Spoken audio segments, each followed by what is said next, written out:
Hello and welcome to a new episode of the Game Informer Show. I'm your host, Ben Hansen, joined by Joe Juba. Hello, that's Dan me. Tack. Hello. Welcome, sir. Hey. And Kyle Hilliard. Hi. Dan Tack, what's your mood today? What's going on here? I just a lot busy around the office today. Yeah? So yeah. Why do you say I was that? glad to be here though. This is we got a big show lined up. That's what I'm told. It's a hell of a show. But what's the mood around the office? Let's get into it. Well, my mood around the office is busy. I'm not sure if I can speak for the whole office. What are you busy with? All kinds of stuff that I can't talk about. Really? But it'll be in the next issue. Hey, Features, check it out. reviews, previews? All kinds of crazy stuff. When's the Opinion next issue pieces? coming out? Early January.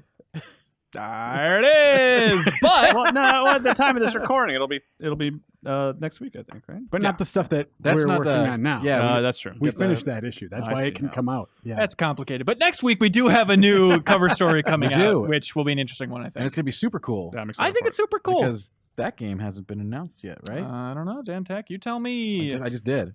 All right, everybody. So on today's show, we do have a hell of a show. We're talking about Xenoblade Chronicles 2. Basically the last big hurrah for 2017 with Joe Juba. Woo! RPG for the Switch. We're going to get Cork in here then. We're going to talk about the Planet of the Apes game that's on PS4 right now. Eventually it's coming to other systems. It's kind of a Telltale-esque choose-your-own-adventure type thing through PlayLink, which I think I've played every PlayLink game up until this point, so let's keep the streak rolling. You're its biggest Wait, fan, bro. yeah. As a teaser, Yeah. did you guys manage to make that game work, or is it still completely broken? For you? Tune in later to this very podcast.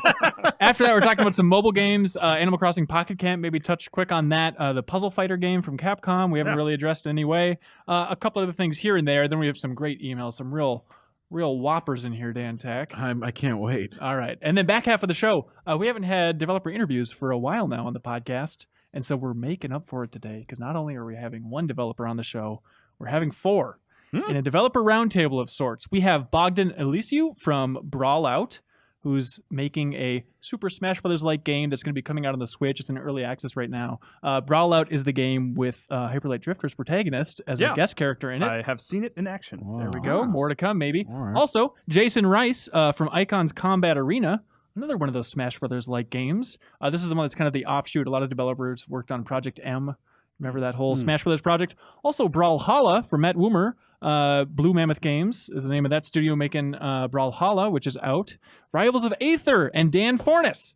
So we have four developers that are working within the platform fighter genre, which is one of those subgenres you don't really think about too much. You start to realize 2017 is like the year when a lot of these games are hitting or very close to coming out. Hopefully Brawlout will make it out officially by the end of the year. But it's an interesting time to say, hey, what is with this subgenre? Like, how do you make a game like Smash Brothers that isn't Smash Brothers? And so we Skyped in these people from all around the world. They managed to Skype in at the exact same time to talk about what it's like to make a platform fighting game. Joe Juba, what do you think about that? I may not be the best person to ask about this because I've never actually been a big fan of Smash Brothers in that genre in general. I've just been wondering, like, when you look in a mirror, are you able to see a reflection? Is it just a shallow... I'm just a ghost, basically. You must like- be. Your like- soul's at least. Yeah, I'm a shell of what used to be a human at some point. Disgusting. Anyways, it's a fun chat, and it's just fun to get a bunch of developers in the same Skype room, so to say. But for now, Xenoblade Chronicles 2. Yeah. Man, on the about it. Nintendo Switch. Big, first huge RPG for the Nintendo Switch, if you don't count Breath of the Wild, which I don't think you should, but that's a matter of debate. Anyway, Xenoblade Chronicles 2, the last big hurrah of the year. Joe Juba, how much time have you spent with this game so far? Oh man. So I'm basically at the end, though I have not actually seen credits yet. Okay. It's one of those games that's hard to judge precisely. Like my hour counter right now says I'm at about 125. But I know I left it on like while I went to bed one night, which can be a problem. And it's also a game that has like there's some idle time in there because there's an element of this game that has that's kind of like Assassin's Creed Brotherhood stuff where it's like missions are happening in real time. So there are times when I just let the game idle and let that happen while I like had some lunch and stuff like that. Wow. So it's hard to say precisely, but I think that this is like probably 80 to 100 hours for most players. Oh my God. Okay, so Yeah. these are... It's not fair to call it early impressions, but not quite final impressions from you yet. The review will be on the site sometime soon, right? Right. I mean, by the time people are listening to this, it should be on the site. Okay. But it is not. We're taping this early. I am in the closing stretch right now. So Joe, I think a lot of people are looking forward to close out the year with Nintendo, who's had a hell of a year so far. Yeah. Just to jump in and be like, okay, huge Nintendo RPG. Should they jump into this game? Whoa. So that's tricky because in a lot of cases, I think whether or not you should play this game depends a lot on how much you like, not just like Japanese RPGs, but like some pretty old school Japanese RPGs. Monolith Soft, the developer Monolith Soft, like some of their old stuff in particular, like Xenosaga and stuff, in the sense that it's very complex. Really? So this is not the kind of game that I would say. I mean, like if you do want to call Zelda an RPG, right? That would be a very accessible sort of RPG, right? That's an RPG in which the sort of elements of progression have been distilled down in a way that's pretty like easy to pick up, understand, and get into. It's distilled down to the point of not being an RPG, but yes. I'm just quit derailing the argument. All right, go ahead. We know how you feel about starting with that baseline, because I agree with you on that front. But so this is sort of on the Xenoblade, sort of on the other end of the spectrum. And to be clear, like I like this facet of this game. Joe loves RPG systems. Yeah. So like the fact that this game has so many different like levels of interaction on it, I think really works in its favor. It's like, just to give a few examples, like out of the gate, you've like one of the main forms of progression in this game is like, okay, so it's about your character who's something called a driver, who has like an ally that's a blade. And in this world, there are lots of drivers and there are lots of blades. Trainers and Pokemon. Yeah, kind of. Yeah, that's a good way to frame it. Okay. So, but imagine if instead of just like going out and catching Pokemon, you were going out and catching... I'm not going to keep the Pokemon thing going because it's going to get convoluted. But with that idea in mind, you go out and you collect crystals, and then you like basically like open the crystals and you see what blade you got inside, right? And sometimes they're unique blades, and those are things that you want. And then there's a whole category of sort of like generic blades. And how much real money do you have to pay for one of these crystals? $0. My God. Yeah, no, you just you collect them in the game, but it does have that sort of loot box element of like, oh, I'm opening a legendary one. I hope it's one of the unique blades. That sounds like it could be fun. Yeah. So that part's fun, and each one of the blades has its own unique skill tree. Wow. That you progress down and get stuff, and sometimes it's just things like, perform a combo, which you're going to do anyway as you're playing. So those things sort of happen automatically. But then sometimes to like keep a blade's progression going, it's things like, do this specific quest or do 3 nice things for townspeople around town or stuff like that. So it's like, so there's a level of it that's kind of automatic, but also a level of it that's kind of intentional. And that's just for the blades. But then beyond that, your characters also have individual skill trees that have like an upgrade currency that you spend. Their weapons have associated skills, and there's a unique currency you use to like upgrade skills for your weapons. Are we building? Oh, go ahead. And there's that whole mercenary group thing that I was talking about like sending them out and as time goes on. So it's like all of these different systems that you can just sort of play with and interact with and delve into. Is it building to the point where you're saying it's too complex and kind of messy? No, well, so here's what it's building to. I love all of that. Like, I love digging into that stuff. The problem for me ends up being the fact that all of that complexity ultimately like is not really in service to a very entertaining gameplay experience. Minute to minute? Yeah, I mean, like just what the game is content-wise is disappointing. So let's say that a lot of this, you're spending all this time upgrading your blades. You want them to get stronger. You want them to get better abilities. You want their healing to improve or whatever. Blade 2, Blade 3. But all of that feeds into combat. But combat really isn't that fun. It's basically the same as Xenoblade Chronicles 1, right? Where it's kind of just a hot bar, waiting for things to cool down, getting in position, yada, yada, yada. Yeah, Okay. yeah. So it's a lot like that. But I think part of the problem is that like I'm similar to that too. Like a lot of it's built on like interaction between party members and stuff.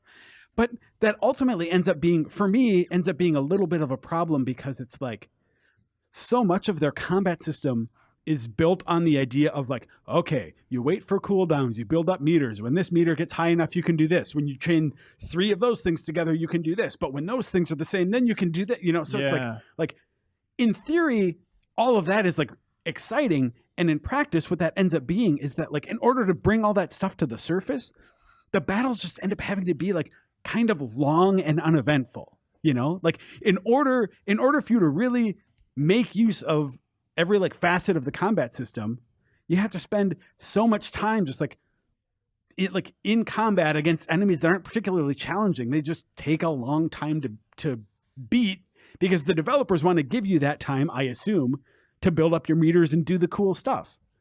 And it's one of those things where it's like, okay, so complaint about combat, but when combat is 60 hours of your life, yeah, I mean, that's brutal. Yeah, that's brutal. And then another part of it too is like again, it sounds cool to say, oh man, these blades have like you can do specific quests to unlock different parts of the blades thing. But like for most of the time, if there's like a thing that's locked on your blade that you want to unlock, like a progression node or whatever, most of the time what you're doing is just something on the order of like, go kill 5 of these things.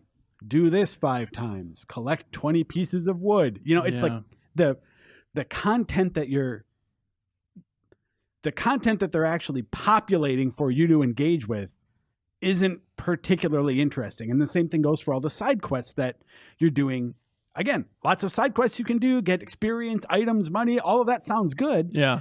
Until when you're doing it, it feels like I'm playing an MMO from like 12 years ago. Yeah. When it's I know a game like that. Yeah, where it's just like a bunch of kill quests and go fetch this, bring it back, go do and then there are like nested collection quests where it's like collect 3 of these things. Oh, but to collect this one you actually have to collect 5 of those things. But this isn't like main path stuff, right?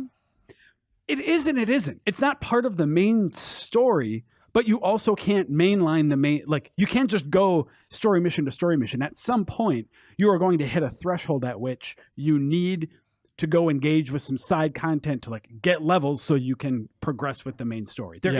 It's not, I didn't actually play Xenoblade Chronicles X, the last one, but my impression of that from talking to Matt Miller, who reviewed it, was that it was like very, very grindy in terms of progression. And like, I don't get the sense that like this was not a pervasive thing for me. It's not like it's not like Assassin's Creed Origins where I felt like every time I wanted to do a main story mission, I had to go and do a bunch of stuff I didn't want to do to get there. But there were definitely times and it was like, well, I better spend the next few hours like doing some side quests here in Xenoblade Chronicles 2, like because I'm going to need that going forward to this next main area or something. Well, what about that main campaign, the main story? Are the big beats great? I mean, Xenoblade Chronicles 1, it was so long, but there were some good highs within that experience. What do you think about the big beats of the story here? I feel like the story is completely passable. That's rough, Joe. Is it a true sequel to Xenoblade? Because X was not, right? X was like a weird kind of offshoot. Yeah. There are elements. So I have not finished the original Xenoblade Chronicles either. I should say too, but to people who are in the same boat, and I think that there are a lot of people in the same boat as me with like having the Switch, lots of people talking about this game. I think you can jump into it. There are nods that I know are a part of the series. There's like the furry Nopon characters or whatever. Lovable, cute things. I hate them, but they are all over the place in this game. But it's not like the same world, but it's the same concept of like roaming around on these giant titans. Exactly. It feels so like if there are major story connections, at least from like the research I've done, I haven't been able to surface like to find things that are just like, oh, well, that is obviously this, or it's important that it takes place here in a timeline or something like it's that. a very monolith thing to have like the light nod to the previous series. And it's weird that this is a direct sequel and it even still seems to be going that light nod territory. Yeah. Especially because I was talking to Joe, like the ending of the first Xenoblade, without spoiling it, like it's insane. It's just like this weird framing for that world that seems so specific to that one world with Mechonis and Bionis. And so I don't understand how there are all these other titans roaming around. Yeah, I mean, I'm not even clear if it is like the exact same world or not. Yeah. you know. But even stuff- it might fall more into like spiritual successor territory, though it has the sequel name. Even you know? has number 2 on it. But Weird. People love the two, Anyway. so maybe more in the Final Fantasy realm. But even stuff like I saw the main lady character there has like Zohar on her necklace. Oh yeah, Like yeah. Xenosaga stuff. Is there still like a lot of light nods like that to previous? Yeah. There okay. are. There's one. There's something I can't spoil. It's not a big deal, but I guess embargo's up. I could probably say that. Like there's a silhouette, so it's like all of the different unique blades you can get. Yeah. Right. There's an album where you can sort of go and see them. So the ones you've unlocked, you see clearly, and the ones you haven't unlocked, you only see a silhouette. So I haven't unlocked this yet, so I can't say 100% sure, but one of those silhouettes looks an awful lot like Cosmos. Really? Oh, So- that'd be cool. But Namco owns her, right? I don't know. Like, I don't know if What are they doing with it? I don't know. And like Project I said, X Zone 2. like I said, I could be wrong. I haven't unlocked her, but like, it really They're at least looks trying a to lo- tease fans with Yeah, it. it Oh, that's looks a lot interesting. like that character. So one of the So- things when this game was announced, I think a lot of people had the reaction of like, how is Monolith? They helped out with Breath of the Wild's development just to tie everything together here. And Splatoon 2. And by the way. Splatoon 2. Super weird. They also Xenoblade Chronicles X came out 2 years ago. It wasn't that long ago at all. Like, how were they able to crank out this game? Does it feel cheap in any way? Yeah. Oh, all right. Well, let's write down that answer. Well, what no, about it? Like I the mean, art, or what do you? The thing that you mentioned about this, or the point you brought up about the story, I think is an important one, where it feels like a completely serviceable, ultimately sort of predictable story. You know, it's like they do the thing where it's, oh no, are you talking about that person? And then you have to wait a good like 10 hours before you find out who that person is that they were even talking about. And a character who wears a mask, and it's some big reveal when he takes the mask off, even if you don't recognize the character. It's a moment, you know. Joe, you've also played 300,000 JRPGs. Is there a universe where like maybe someone that's played a couple here and there, like, if I check this out, it'll feel not just too rote? Yeah. I mean, that's certainly a possibility, but I guess the important thing about it is that regardless of your familiarity with the genre outside of just, like regardless of your outside familiarity, the story also does a lot of hand tipping for the things Okay. that are coming. So it's just like, even if you've never played a JRPG, if you are just a person with like reasoning skills and can interpret cues that are given to you, Is a that lot- you, listener? Write into podcastagainformer.com. a lot of things are not going to like be the big surprises that they're kind of positioned as, you know. Okay. So Also, I think I still want to oh. play this game. Oh, go ahead. other things about the cheapness of it. Okay. Yeah. There are just and these are going to sound nitpicky, so I want to be clear that these are not like game breaking experiences for me or anything. Yeah. But things that feel weird to me are stuff like there's no way to at least that I found to like change button layout.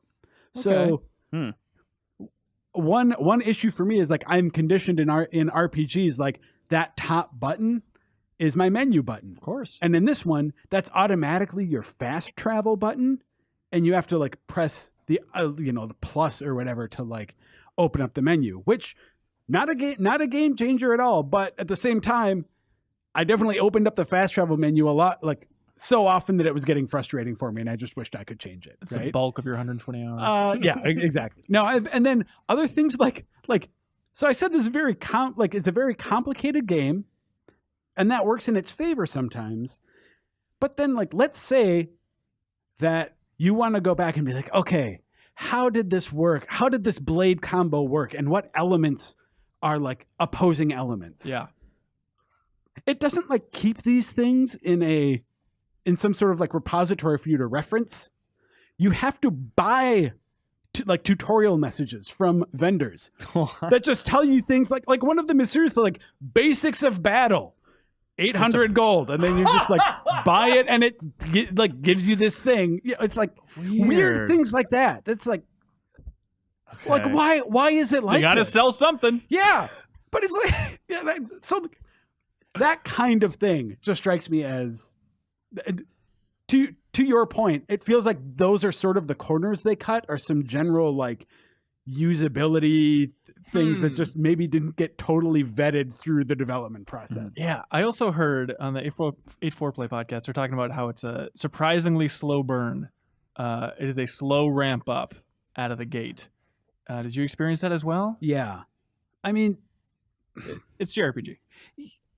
I would say there's nothing here that is out of the ordinary in terms of like how they build the narrative of it. It is a little strange how long it takes to actually sort of unfold all of the systems. Yeah. That takes a long time. Like the mercenary group that I was talking about, I think that happens. I think that becomes available to you in like chapter 4 or 5, Which is like maybe a little less than halfway through the game. holy cow. So it's, like major things are still sort of opening up to you. Didn't X have that issue too? Like you didn't unlock the mechs until you were like halfway super, through the they were game. so expensive, wasn't it? Yeah, it was a long time. In X, I think there was like a really complicated quest that you had that didn't open up until a certain point. Weird. Also, like, yeah. So weird stuff like that. I mean, ultimately, I really like the stuff that's going on behind the curtain. Like all of those different systems and stuff I enjoy digging into, and that's really sort of what propelled me through this The game. highlight of the experience for you. It is just like how good, and I felt this way about like the Xenosaga series also, specifically the first one, in that like how interesting they make it to just go into their menus and like get invested in how your characters are developing and the sort of different ways they give you control over that. That is good, and I wish that the way that applied, I wish the game that they sort of built around that was more captivating. Is the word disappointing too much for you? I mean, disappointing's relative because it depends on what your expectations are going into it, right? So like I would say it's a pretty average. It levels out as a pretty average sort of serviceable game for me. God, that's sad. I mean, Kyle, I think you're with me. I think there's a lot of Switch owners out there that are like, they're wrapping up Mario Odyssey. They played Zelda, dabbled with Splatoon. And it's like, man, I could go for just sinking my teeth into a huge JRPG. And Especially seriously, being on the go is like kind of cool with it too. If that is the mood you are in, like this game scratches that itch. It does that. Like it is. It's just not going to knock your socks off. Yeah. Okay. Yeah. I mean, like it is an average RPG in the sense that like it will be familiar to you in some ways if you've played this genre a lot before. It does some things that are really interesting, sort of counterbalanced by things that it does that are sort of frustrating. Yeah. Xenoblade Chronicles 2, I everybody. have one last important please. question. Yeah. Can you change the protagonist's pants? No. That's a deal breaker. Whatever your protagonist is wearing is determined by the story. I have a question too, actually, since we're doing questions at the end. Yeah. Let's do it. You know how the Open podcast floor. works. Questions floor. and involvement at the end. So you said you have these loot box kind of thing to get the weapons, right? Mhm. Is it potentially that you could get, so by that could you get like the best weapon right away, or is there some logic behind that as well? There's logic. It's not totally randomized because like think of it this way: is that there are 3 tiers of crystal. Mhm. Each one gives you an increasingly higher chance of getting a particularly good, like unique blade. If you don't get a unique one, you just get one of the garbage ones that you send off on merc missions. But there are ways to influence that. Again, the game explained it once, but that was very early, and I wanted another explanation for it and did not have a reference by which to So figure you it got out. to use that screenshot button early on. Grab all those tutorials with the That's a good screenshot idea, button. actually. No, actually the game, side note on that, does a good job of, in most cases, layering and reinforcing previous things. So apart from this one case that I'm talking about, especially with the way combat works, it does a good job of like, hey, you've been doing this for a while now. You understand how this works. Let's add something new to it. Okay, let's add something new to that. So it's like, it doesn't overload you with it, but it also doesn't bog you down in tutorials just teaching you how the game works either. Yeah. But to Dan's point, there is a way you can sort of influence your likelihood. There's something called like ideas. Slow down, Brainiac. Ideas? It's basically an X and Y axis. That's Ideas. Yeah, we get it, Joe. bravery, truth, compassion, and justice, or something. So, as your other blades level up, they contribute to like your character's overall like score on these points. And the higher your score, the better your likelihood of unlocking like specific. So this is the game's way of basically saying like, I think you need a certain threshold of certain idea scores before you can unlock particularly. Okay. The more powerful ideas things. you have, the better your Yeah, ideas. but again, like I said, this is what I've like sussed out from it. Yeah. But I wish the game gave me a clearer way to sort of go back and like, okay, that's what was happening there. Mhm. Yeah, Dan, have you ever encountered a cutesy Nopon-like character in any RPG that you've appreciated? I tend to hate the cutesy characters too, but I don't know. Sure, if we count like Mog or something, yeah. Okay, you like just Mog from 6. I'm sure there's many other. Final Fantasy has some cute characters that I like. Chocobos, do they count in that category? The- Over they the don't top talk, cutesy? though. It's the, I the think- little cat that lets you change your name and sells you stuff in Secret of Mana. He's cool, right? Like, I think a Okay.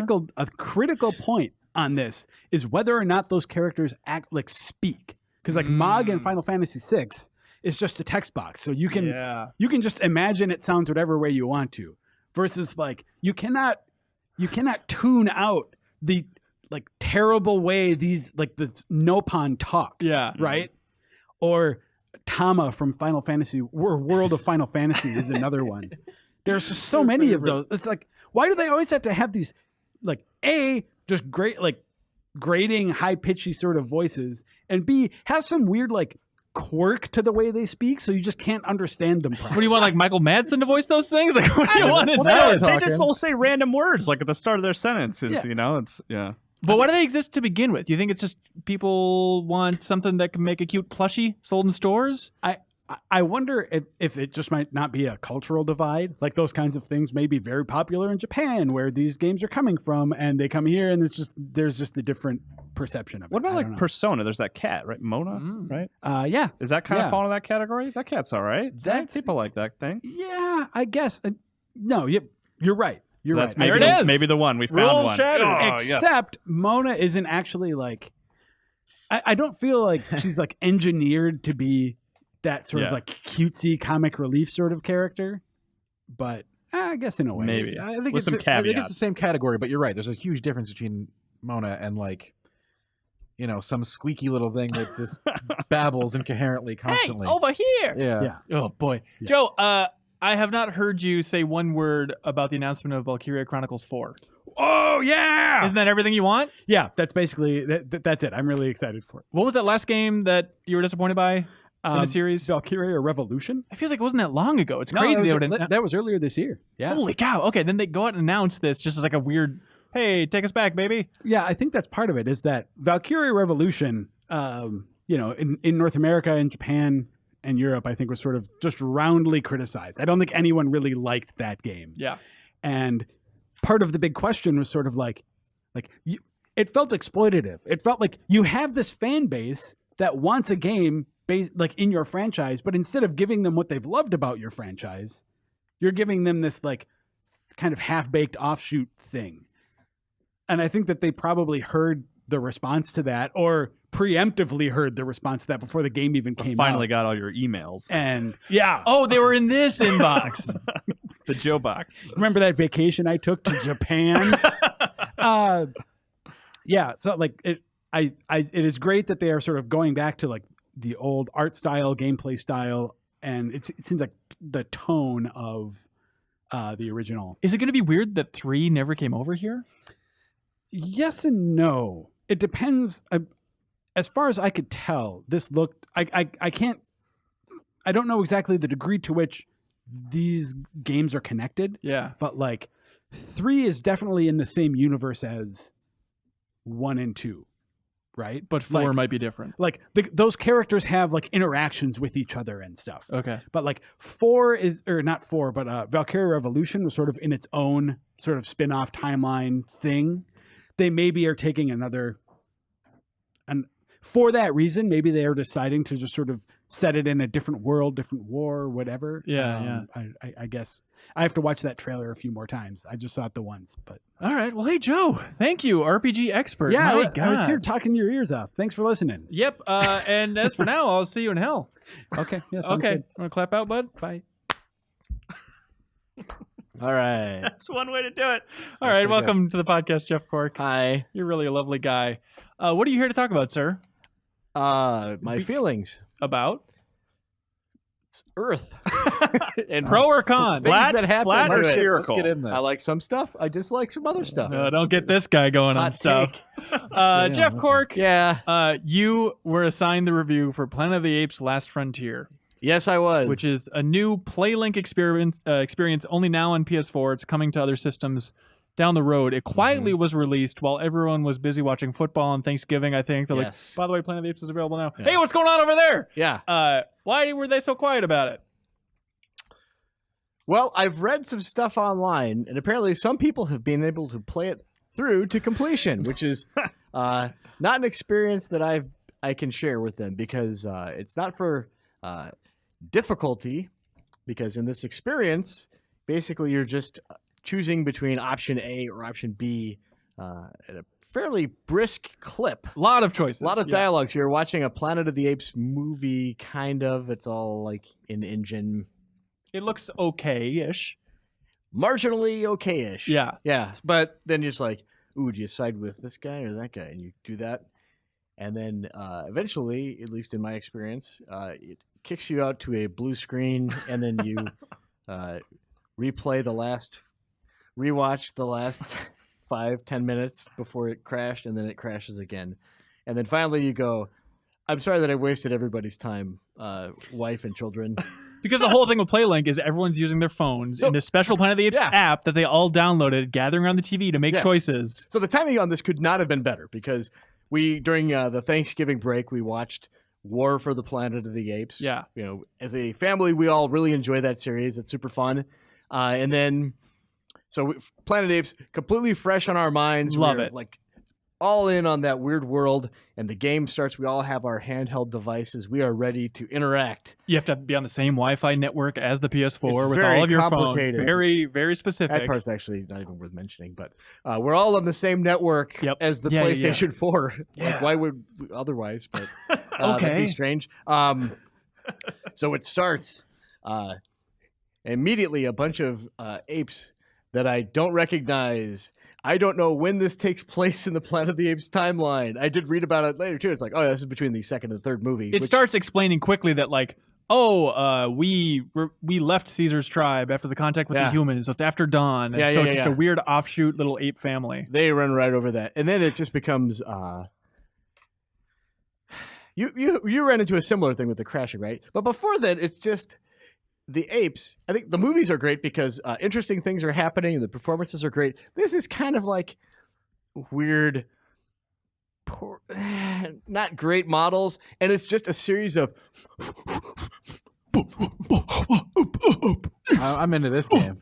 And then cuts to two choices. Do you want to side with Tola or do you want to side with Juno? And it's like, who's who? Like, Yeah. also, who am I? Who should I be role playing here? Yeah. And Yeah. you can't just say agree with Juno, disagree with Juno. Like, there was a conversation here. I don't know which ape is ape. They're not wearing name tags. Well, to be clear, just so because I'm already a little confused, they don't speak English. There's no Some do. Some do. Some do. Okay, and Do then you know apes lore, Kyle? No, I don't know Apes lore. And then there's Okay. subtitles on the bottom of the screen just to like. Yes. Oh, okay, all right, and Yeah. then okay. I'm Hang on, caught have you up. not seen the new Planet of the Apes movies? No, I haven't seen any ones. Any of them? I saw the Why don't you first clap one. yourself out of here? Just taking up space. Oh my God, you should definitely see. Well, I for watched sure, it. Dawn of the Planet of the Apes. Okay, I will. It's a right now. completely Here, I'll different pull- I tone. What think were you I- going to say? I here. watched, the Tim Burton Planet of the Apes? Yeah, I watched that one too. That's not part of it? Get out I'm just of kidding. here. Continue. I'm sorry I derailed everything.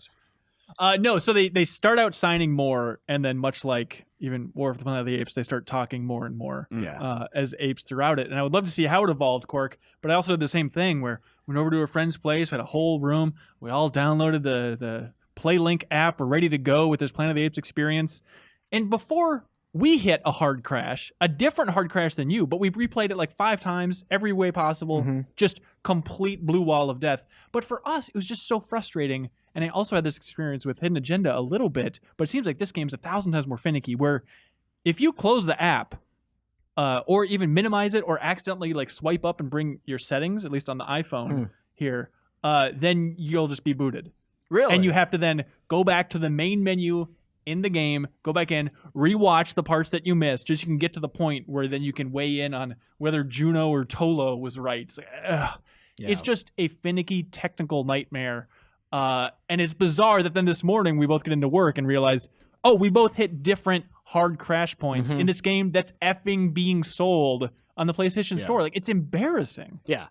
It would be one... I would not have been happy with this experience if it had just been like a preview, and I would have been like super skeptical about that, and I would have communicated that. But the fact that this is something that I downloaded from the PlayStation Store, I mean, $20. $20 for this thing that is just hard crash it is at the same point every time. And for me, a different same point every time. But it's also like half an hour in our game. It's and absurd. I don't want to have to do this all over again, because it'd be one thing. Like, for what I saw, it just was not engaging. It is a bunch of apes, sign language, and talking in a cave about characters that I don't know who they are. It's just kind of like, it feels like Planet of the Apes fan fiction at this point, even though it was developed, from what I gather, in close proximity with the actual production of these films. Right? This is Andy Serkis's game studio. He is not in it, as far as I know. Maybe Caesar will have a cameo at some point, but oh, there he is, ladies and gentlemen, breathing into a microphone. No, his performance in those movies are amazing. But like, I love the new Planet of the Apes world. It's such an interesting take on a post-apocalyptic world, and then eventually is where it's getting, is it's jumping back and forth between apes and humans, and believe it or not, their two worlds collide at a certain point. And so it's an awesome Western feeling-ish post-apocalyptic world where humanity's been taken out. Sort of spoil Planet of the Apes, Kyle, but the apes rule the planet because the simian flu has taken out a large percentage of humanity. So it's just kind of pockets of survivors left, and then it's very Last of Us-ish feeling. But unfortunately, I don't know. Maybe they'll update it eventually and we can check it out. It's not worth harping on too much, but it's just so disappointing. It's incredibly frustrating, because this is like the game that I reviewed right before this was Lego Marvel Superheroes 2, which I also ran into just a cavalcade of technical issues.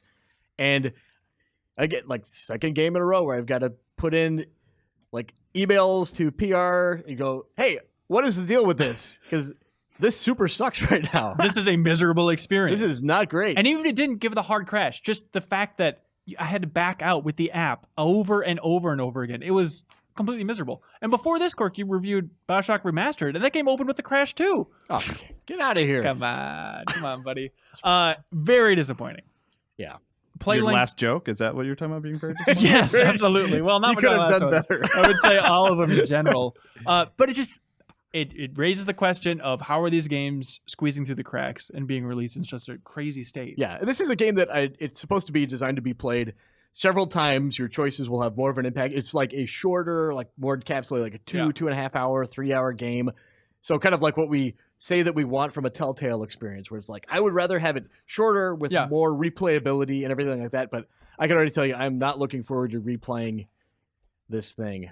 But I hope that I'm absolutely wrong and some magical patch comes in and it's just wasted hours of our lives. But who knows? Planet of the Apes, Last Frontier, everybody. Hey, Dan Tech, on a different note, have you been playing Animal Crossing Pocket Camp? I have. I saw you tweeting out some cute little screenshots. Yeah, I took some. That's what I do. Does this game make you smile? What are the emotions that it did for the first couple days I played it. It's very addictive. It grabs you really well for a little bit. And it has one of those massive fade outs that I do find being a problem sometimes in mobile games. Fade outs meaning financial walls, or what are we talking about? You get to a point of it, and you realize that the loop, while it has been enticing, is really going nowhere. Mm-hmm. Like you're not doing anything of impact, and it becomes grinds can be fun. It doesn't become a fun grind. It just becomes here's a dog, have some apples. Here's a bird. Have some pears. Okay, so like a standard Animal Crossing. Yeah, that sounds like Animal Crossing. That sounds very cute. It's not I haven't played a lot of the. Interesting. I've dabbled in the other, the right, Nintendo titles, but it's not deep. Okay, it's not deep at all. So like, I know a lot of people like love the customization stuff they get on some of the more on some of the core titles. I don't know if we have that here. Yeah. And even if we do have it here, it really becomes meaningless a little bit. Like the first time you have a cookout with your dog friend is fun. The second time you do it with like a pig, it's not as interesting because you're doing the exact same thing. It's like, all right, I've got my fish, and there's only like 5 zones to go to, which is really cool. I thought they'd be unlocked more as you progress. They don't, and it becomes just this meaningless cycle of take a fish, an apple, and a pear today, and tomorrow you might want a fish, a pear, and an apple. Kyle, is it more than you expected for when they first announced, like, hey, Animal Crossing coming to mobile? No. I mean, I kind of expected it to be a significantly scaled back, and that's experience. What it is. Yeah, I think so. It doesn't feel like it's done. It feels like this is like they'll be updating it, adding more, and all that stuff over the term. Like eventually, it might become something that's interesting, but from what I've played of it, it is very shallow. Like, if you're an Animal Crossing fan, I think that it does get by in the early moments on just like, hey, it's Animal Crossing sounds. Hey, look, the ground has the triangles on it, kind of like in all the old Animal Crossing games I like. But then you're like Tak is saying, the loop is very small on it, and it just doesn't have that sense of exploration and getting to know people because you interact with somebody and it's just like, I would like a pear. It's not like someone's like, hey, how are you doing? Here, I wrote a letter for you. Here, I'm going to send you something and all this stuff. Yeah, no letters. Their lines are really canned, and some of them like even will use other people's lines. Like it's just like they try to differentiate it just a little bit. Like, hey, Sporto, I'm the sporty guy. So hey, what's up, duder? You working out? But like, are you actually asking me this or no? Oh, okay. But like, yeah, again, it's just because it's really shallow. On the plus side, I would say that the monetization is not offensive. All right. I never had a problem with that, even after I started crafting like the crazy insane furniture that takes 8 hours to make. Didn't have a problem with it because you get 3 spots. Yeah, that's okay. Hey Kyle, how about Puzzle Fighter? Puzzle Fighter's back, everybody. A free to play kind of weirdo art one on mobile. Yeah, I've been playing it. What do you think? I think Serial summed it up on Twitter recently really well in that he said, I hate that I like this game. Because that's kind of how I feel That's about gaming, it. baby. Yeah, it kind of borrows like the Clash Royale sort of leveling model. Okay. Where you're kind of like unlocking chests and hoping to get new things, and then you can like, if you get 10 Hadouken cards, you can like level up.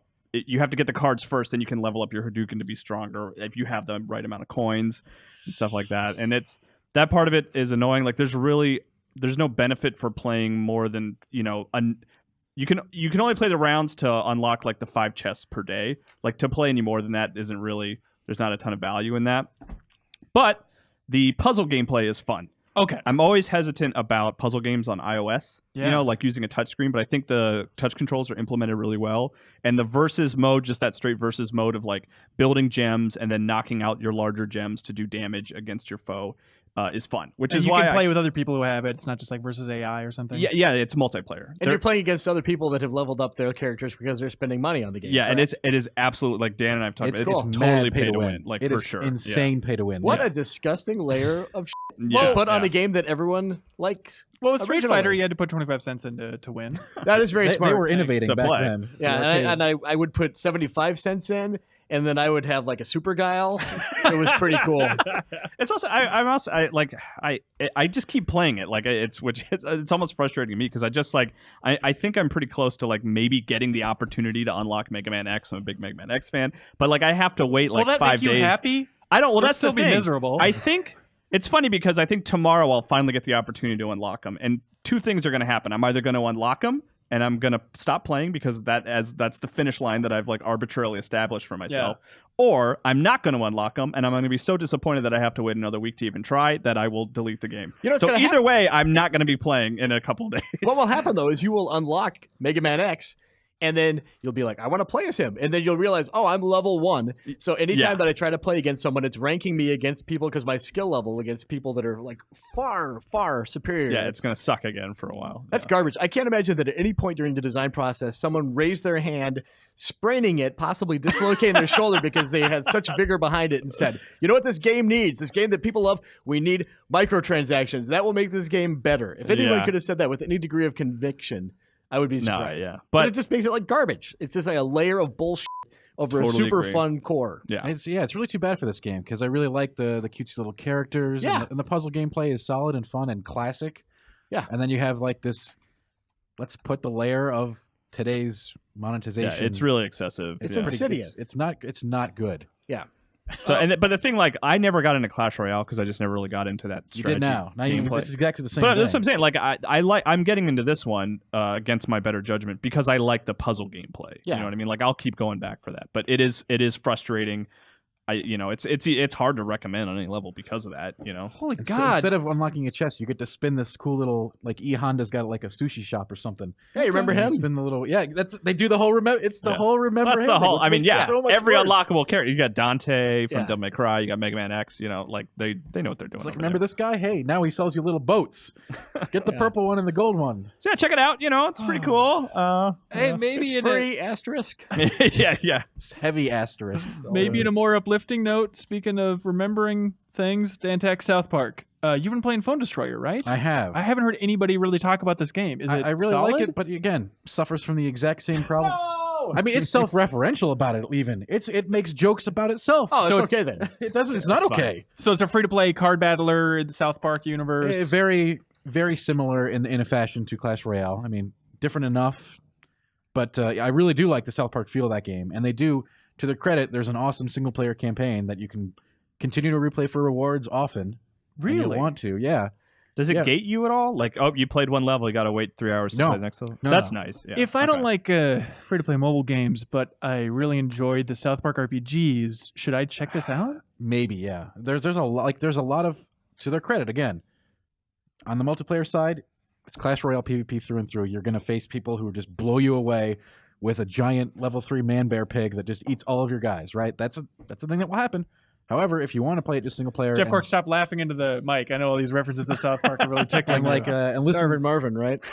he's in the game. Of course. Okay. Hilarious. They hit all the. No season too old.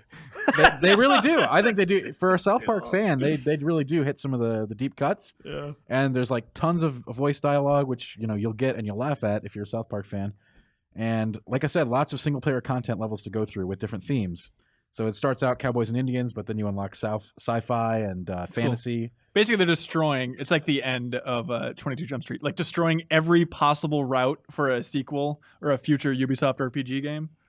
They really have fun with it. That's one of the cool things. Like, they really do have fun with it. Like Angel Wendy, or like they just really have cool themes for all the characters, and it's got gameplay elements as well. Like you can only have one Wendy on the field or one Cartman on the field.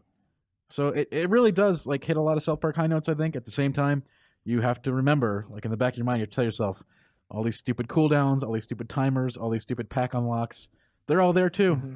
Well, a game that has none of that, that's just pure classic gaming. HQ, ladies and gentlemen. I know it's been out for a while. I recently fell in love with this bizarre trivia app just on iOS right now, but Giant Bomb talks about it all the time. And I was like, all right, eventually I have to check this out. I like trivia a fair amount. Kyle, I indoctrinated you into my cult. Absolutely. Yeah. So it's 2 times a day. For us in Central Time, it's 2 p.m. and 8 p.m. I think it's like noon and 6 or whatever. You can do the math. You can do the math, everybody at home. We recommend you do it. And write in your math to podcast@gameinformer.com. We're looking forward Or to those just tweet emails. at Yozetti. Yeah, whatever you want, man. But what it is it's a live trivia game show. So they are broadcasting normally from California, sometimes New York. Just this guy, usually named Scott. Sometimes there's other people, and then the chat just rebels and screams that they want Scott back. But broadcasting Very this strange live community. feed of this guy reading off trivia questions. And the super fun part is then you can see how many people, because usually it starts out now maybe like 150, 175,000 people per game playing. So, I mean, it's doing well. Mhm. And then it'll show how many people get each question right and get knocked out. And so you're trying to answer a series of 12 questions. If you make it to the end of that 12 question round, you get real money.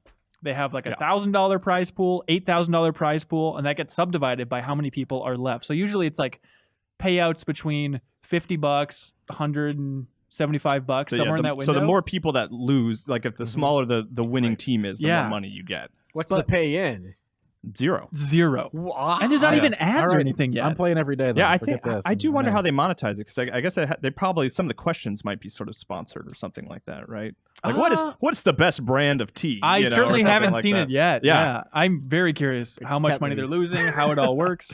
It's super entertaining though. I'm glad that you had me download it. I was because the first time I played it, I had that moment. I was like, oh, this is all pre-recorded. This is weird. Yeah. But then he starts commenting on how many people are losing and like current events and stuff like that. I was like, oh wait, this is a dude that's like somewhere talking to me about trivia directly. It's very strange. You yeah. can talk back to him, Kyle. And you I should. try. I go in the comments and I put a No, little fire just truck talk to your emoji. phone. All That right. wasn't a savage He's question. listening to you.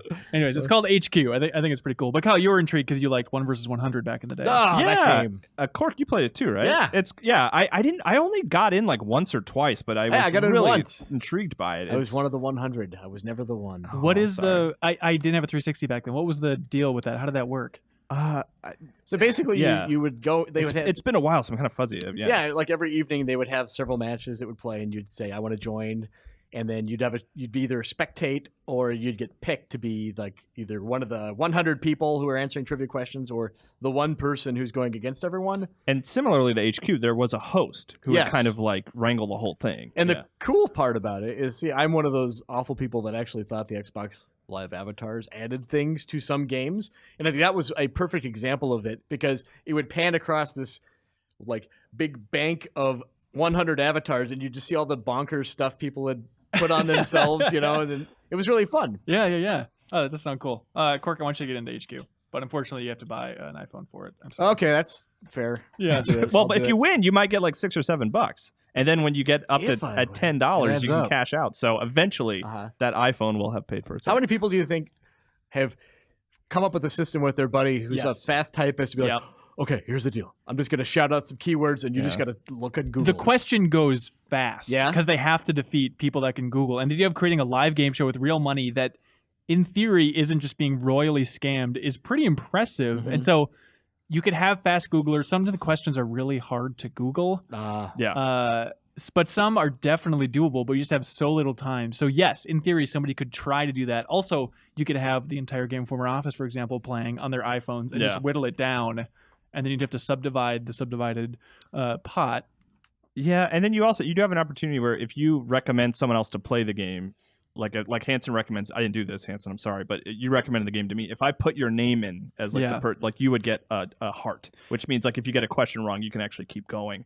But I don't think you can bank them, and you can't save them. Like if you have a heart and you get a question wrong, you're right back in. Like you Yeah. don't get to choose. Now I'm recommending this to all of our podcast listeners. Does that mean that technically I'll If they get, like, could put if you want to share your just HQ thousands? name, Okay, you yeah. could get a shit ton great, of give hearts. me those hearts. Kyle, also, was it last podcast? Last podcast, we talked about like overlooked or underappreciated games from Yeah. 2017. And the number one comment by far, other than people asking, what was the name of that game Reiner liked with the cats? No, a lot of people said, what the hell, Game Informer? Why aren't you talking about Hollow Knight? Yeah. It came out much earlier this year. It seems like there's a lot of love for this game on Steam. Mhm. What is it, and what do you think of it so far? You went back and checked it out because of that feedback. Yeah, it is. It reminds me a lot of Ori and the Blind Forest, which is rooted in Metroid. So this is very much like a Metroid Castlevania style game. It's not a shooter. You have like a melee weapon, but it's just like a really solid take on that formula, and it's got a really cool art style, and it's plays super well. Like it plays really well. Butter. Like butter, man. Like melted butter with a hot knife or something. Yeah, Daddy. Sure. But I because I want to check it out in case it's something we want to talk about for like our end of the year top 50 awards and stuff Yeah. like that. And I've been enjoying it. I would like to see it to the end. I'm about like 4 hours and I see why it's gotten a lot of praise. It's very cool. The art looks great. Does it Yeah. all kind of fit into that dark world? Does it change up the flavor much? It's all very dark. Like Yeah. it's very like I mean, dark is just the best term for it. But like there are like areas where like sometimes you're in caves, but there are like areas of like overgrowth where there's a lot more like shrubbery and stuff like that. But you're underground for the majority of the game takes place Okay. underground. So But if you haven't had your fix of Castlevania games, Metroid games this year, definitely check it it's- out. Yeah, and I mean like tons of enemy variety and the bosses are cool. Like I'm having a good time with it. Yeah. There you go. And wow. So thank you, commenters, for Yes, every person that says, "Why don't you check out Hollow Knight?" There you go. Yeah. Oh, and just in case anyone was curious, like when it came out, I think we even had it in our previews section in the magazine. Oh, yeah. Like we'd been keeping an eye on it, but just at the time that it came out, we were just Slipped through the overloaded. We cracks. just didn't have enough resources to put a review on it. So But Kyle is that our how only you think of resource us? we need. is that how I think of you? Human Yes, resources. we're just resources. Yeah. We create content. We're the resources that output content. Jeez, you're We're like nothing more than that. You're better than the Matrix. Hey, fellow resources, do you guys want to answer some emails from the nothing community? more. Yeah. I would All love right. to create some new content based Stay- on these emails. Great. Stay tuned for that.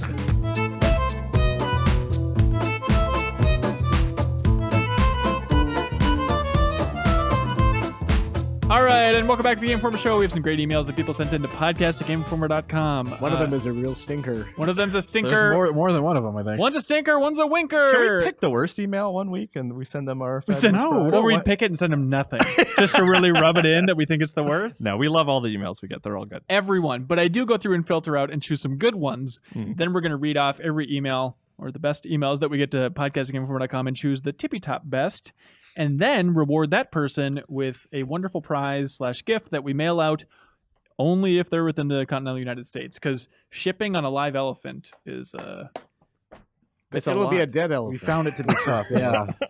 Yeah, so podcast@gameinformer.com. Send in if you want feedback, if there's news stories. Well, we want them Hollow to give us Knight. feedback. Give us send them feedback. everything. Yes, everything under the sun, send it into podcast@gameinformer.com. Whatever makes the show better. First email from Taylor Doherty. Mr. Doherty, hey guys, I appreciate in general the minimal swearing stance you guys have on the podcast since I listened with my game crazy son.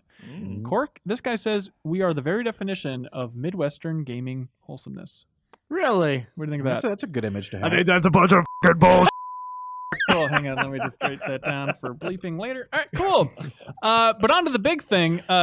Turkey is the average thing of Thanksgiving dinner. I knew that couldn't be right. This is based on last week's podcast, Yeah, I you guys. remember. It's absolutely right. Yep. So being a professor of theater and communications at Hilbert College, right outside of Buffalo, I decided to ask 2 classrooms full of bright-eyed students what they thought the most average item on the traditional Thanksgiving menu was. Thank you for wasting these students' time, by the way, Taylor. Overwhelming winner for most average thing on the Thanksgiving dinner menu, mashed potatoes. It says Okay. almost everyone likes them, but to quote one of my students, quote, nobody says I can't wait for Thanksgiving so I can have a big ass plate of mashed potatoes.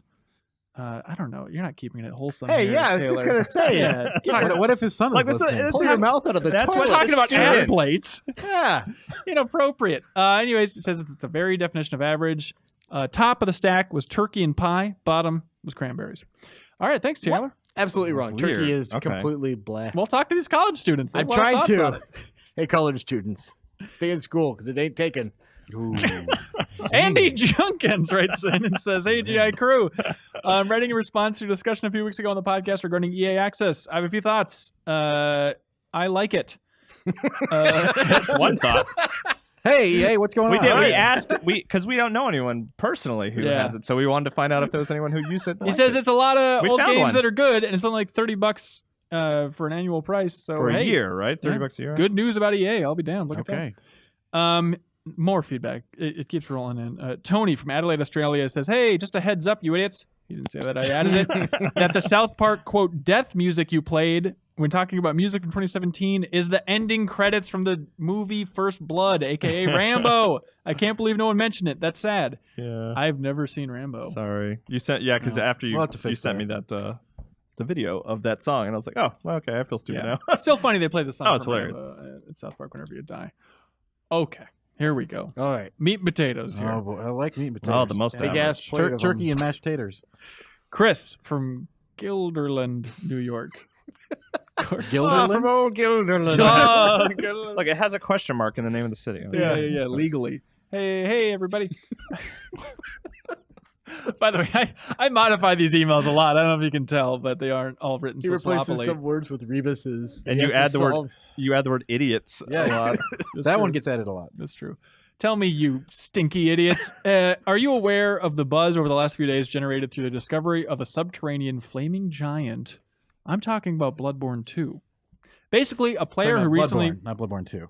Let's It's not leading to start- Bloodborne 2 is where Chris is going with this damn Okay. tech. He says basically a player who recently went exploring the Chalice dungeons in Bloodborne 1 discovered a giant flaming ogre. Flaming Undead Enemy? Giant. Thank you. That was shown years ago in gameplay footage for Bloodborne, but was believed to have been cut from the final game. Through some investigating, it was determined that the enemy has been added post-release, and some feel this may be a cleverly veiled viral marketing campaign for a reveal of Bloodborne 2 at PSX. Dan Tack, Bloodborne expert number 1. Yeah, What do you make of this? Let's take it point by point. I don't know that it's been confirmed that it was added post-release. I think nobody Okay. had just found that certain tier of Chalice dungeon. Now, for those who don't know, the Chalice dungeons are sort of procedurally generated, and if you have a code, you can enter that code. It had to like spawn in someone's game, and then you can give it to other people, essentially, so they can go there. Think of it like a Minecraft seed. Like, But if is you've it got the seed, unlikely you can that go no there. one would have discovered this by now? given the nature of those Chalice dungeons, it's likely that it was found before now, and this is the only the person to have reported it. Nobody else probably. The other players that have found it probably didn't say, "Hey, remember that presentation at that game show that showed that crazy enemy? Yeah. That guy was never seen, but I saw this guy." But because it was at PSX that they showed this enemy that no one had seen, then people are running with it and saying PSX this year coming up in what, December, January? Yeah, December. Yeah, Okay. People are saying Bloodborne 2, baby. I've been saying Bloodborne 2 since E3, as you well know. I was going to take my shirt off when that announcement came. Shirt's still That on. was going to be a big deal. Talk about- Still wearing a shirt, sadly. I think that it could definitely happen, and I think it's definitely okay. Let me put it this way: I think it's definitely going to happen. If it's a PSX, I don't know. I hope so, like the rest of the world. But like that, I can't see that game not being made. Give me the 3 bullet points that you want from Bloodborne 2. What's that back of the box, baby? Well, it's got to be Bloody. man. No, Borny. no. I'm trying to think. I'd like for them to keep it cosmic horror, but also add other elements of traditional horror. That would be nice to have both running side by side again. Spooky ghosts. But see, they can't do the surprise again. We can't go from like Victorian to Lovecraft now. Now we have to start at Lovecraft, then surprise me again. Like me as Dr. Seuss, like Game Enforcer. that game I would like to see. Like, not even joking. That would be hilarious. But more stuff. I'd like armor to matter this time more because it didn't really matter. They kind of. I don't want to say they dumbed down Dark Souls elements because it's just a very different kind of action game. Yeah. But your stuff didn't matter as much. Like you could use the same weapon the whole game, the same armor the whole game if you wanted to. More places to explore, more secrets, and more than one DLC this time. The Old Hunters was amazing, Oh, yeah. but it was the only one we got. That was weird. So I'd like Cool. it for maybe a bigger game, and obviously I want Miyazaki on it. We know, From's working on multiple projects, so I don't want it to be like, I'm definitely not an advocate of like, oh, there's the A team and the B team. I think everyone at From rules, Because but you like Dark Souls 2. but Miyazaki's magic touch on just that whole take on Lovecraft stuff is just really great. Yeah. I don't know why exactly. It's probably something to do with growing up on like Western fantasy in Japan. Something that like whole element like Western cosmic horror from his angle is just like fascinating to me. So Remember when we spent time with Miyazaki and he gave us a tour of his office? I do remember that. Yes, A weird moment in our I thought lives. it was. He had his really cool office, right? Overflowing stacks of Magic the Gathering cards, D&D games. Just More toppled dorky over. crap than you could shake a stick It was at. the dorkiest office ever, and it was great for that, right? Yes. Like, oh god, it was. Was good. it well lit? It was well. Was lit. it dank? It's very fluorescent. Everything's very It was fluorescent. very there. fluorescent. I'll give you Hyper that. fluorescent, I would describe it. I just imagine his office to be like wet and dark. He was a barely wet and dark guy. Yeah. Yeah, Undank, I'd say, straight up. I would say that. Yeah. Dry. Dry even. But yeah, hopefully PSX. If not, I think we have to wait till E3, right? Maybe. That's the next chance. All right, Dantac confirmed. Ryan from Missouri says, so on the previous Thanksgiving GI podcast, a listener viewer wrote in about how he thinks Hook would be fun to adapt into a video game. Correct. Wait, wasn't it? Yeah, it's it a was. Super Nintendo game. Yeah, Super Nintendo. Well, he's saying, but like moving into the future. Okay. Finally, time for that Evergreen reboot. franchise. Yes. This green. Yeah, Rufio, right, guys? This reminded me of an idea I had of a TV show I enjoyed to watch that I believe would easily adapt into a game as well. TV show I'm thinking of is Burn Notice. No. Into a video game? What is Burn Notice? I only wanted to read this email. God bless you, Ryan from Missouri, for writing it, but I wanted to read it just to remind people to look up that SNL sketch It's one of the best things where it's ever. a trivia show. Just what is Burn Notice? Yes. And no one has any idea, and it perfectly encapsulates. I feel like 90% of the population's take on Burn Notice. Yeah, it's just this thing. I think Bruce Campbell's in it, right? Is he? I think so. And they're like, I feel like it has Yeah. Hawaiian something- shirt? Here's the maybe? scary part. Like I did like watch like a whole season of that and I really liked it, and now I can't remember. What is the premise? Anyways, apparently it would make so a great perfect. game. It'd make a great game. Sounds awesome. Yeah. As I was playing the PlayLink Planet of the Apes Last Frontier, Unforgettable Experience, one of like the 16 times where it was just completely broken and we're just twiddling our thumbs, I was thinking, it'd be fun just in this climax where like all these PlayLink games, or at least this in Hidden Agenda, it's like, oh, build into a big dividing point. You get to choose Yeah. A or B. Fun to have a Curb Your Enthusiasm version of that. Because every scene in Curb just ends with an argument. Might as well give us Yes. that option there. Larry's right. Yep. I gotta Or get Larry's I not gotta get my wrong. sandwich on the board. Yep, Larry's All right, Mason Cowell from Tennessee says, hey, Ben and guests, my question today pertains to the shade that it seems like GI throws at Fortnite's Battle Royale mode every time it comes up. I know the game is vastly different from PUBG, but I don't really think it could be called inferior. As a PS4-only gamer, I haven't been able to play PUBG, but I've put in over 100 hours into Fortnite Battle Royale, and I've watched a lot of streams of PUBG. I know I'm biased, but Fortnite seems far and above the more stable and polished game. Any fans in the office? What's the deal? Why do we keep bagging on Well, old Fortnite Battle Royale? Do we really bag on it? I think we made fun of it a fair amount on the podcast with Cork for talking about our Thanksgiving, but those were just jokes, Okay. everybody. Those were jokes. Yeah. I mean, it's certainly a scrappy addition to the Battle Royale lineup. We were talking about this the other day, actually, a little bit. And Yeah. It's certainly like, it is extremely casual and fun in comparison, I think. That's not to say there's no skill involved, but like, the weapons and everything there is just so like over the top, Yeah. much more over the top experience than like waiting for the darkness and the rain, shooting your sniper shot while the lightning strikes so nobody hears it. Kind of crazy stuff that happens in PUBG. Sitting in a bathtub for 30 minutes, Dan Tag style. Now, I have never done that. Dan sleeps in a bathtub. Yeah, only on Thursdays. Oh, Anyway, you know what? I've played a fair amount of it myself. really? Okay. And I got to say, of the two, I still prefer PUBG. But I'm not going to sit here and like slam on it. It's a very different experience. It's not one that I think I prefer, but I'm not going to sit here and I'm not going to say it's inferior. It's just exactly. it's stupid to call it a cheap knockoff. Like, it actually has some interesting points to it. I think the link between that coming out and PUBG's success is undeniable. Well, of course. I So mean, I the don't- only reason it exists. I just don't want to call it. This is the GoBot of the Transformers Battle Royale, maybe. I mean, Okay. that's why we kind of painted target on it, just because of they were second. Yeah, Just- but a couple of people have Yeah. played in the office, and like Leo and Reiner played a little bit, and they're Yeah. both like, oh, no, it's great for people who don't really want to play PC games. They have an opportunity to try out this crazy mode that's like lighting up the world. Now, you again, know? I don't like it as much, but I think it is important to say that, there are significant differences in the games. Like, you can't land on a roof in PUBG and then like mine it down to get to the cool little treasure chests. And the ability to build is really cool. Yeah. All right. Point taken, Mason. David Blessman writes in, simple question. He says, hey, I play a lot of games with my brother, who I believe is Stuart, who also writes in a lot. Should we buy PUBG or Fortnite? Bye. Well, Fortnite's going free to play like That's in right. a month or two, right? Fortnite's already free. Yeah, you can play Battle Royale for free. Yeah, I would say yeah. try out Fortnite, or just spend one evening watching some PUBG streams, because I think the most fun I've had playing a game this year has been PUBG with friends. Like, I would never say don't do that experience. One of the best parts about PUBG is the fact that it is so like, you create your own stories by playing. Like, did you see that crazy thing that happened in that game? Look at this crazy experience we had with a car where we flipped it over a lake and accidentally ran into a sniper who was hiding in the grass in his ghillie suit. Like, the crazy stuff that happens is Fall really off a fun. balcony and get killed instantly. That does happen too. Those are not as great games, but they do have. Playing with a partner is infinitely more fun than playing solo in PUBG, and if a whole group is even better. But so yeah, I wholeheartedly recommend PUBG. There we go. Eagle from Louisville, Kentucky says, An eagle?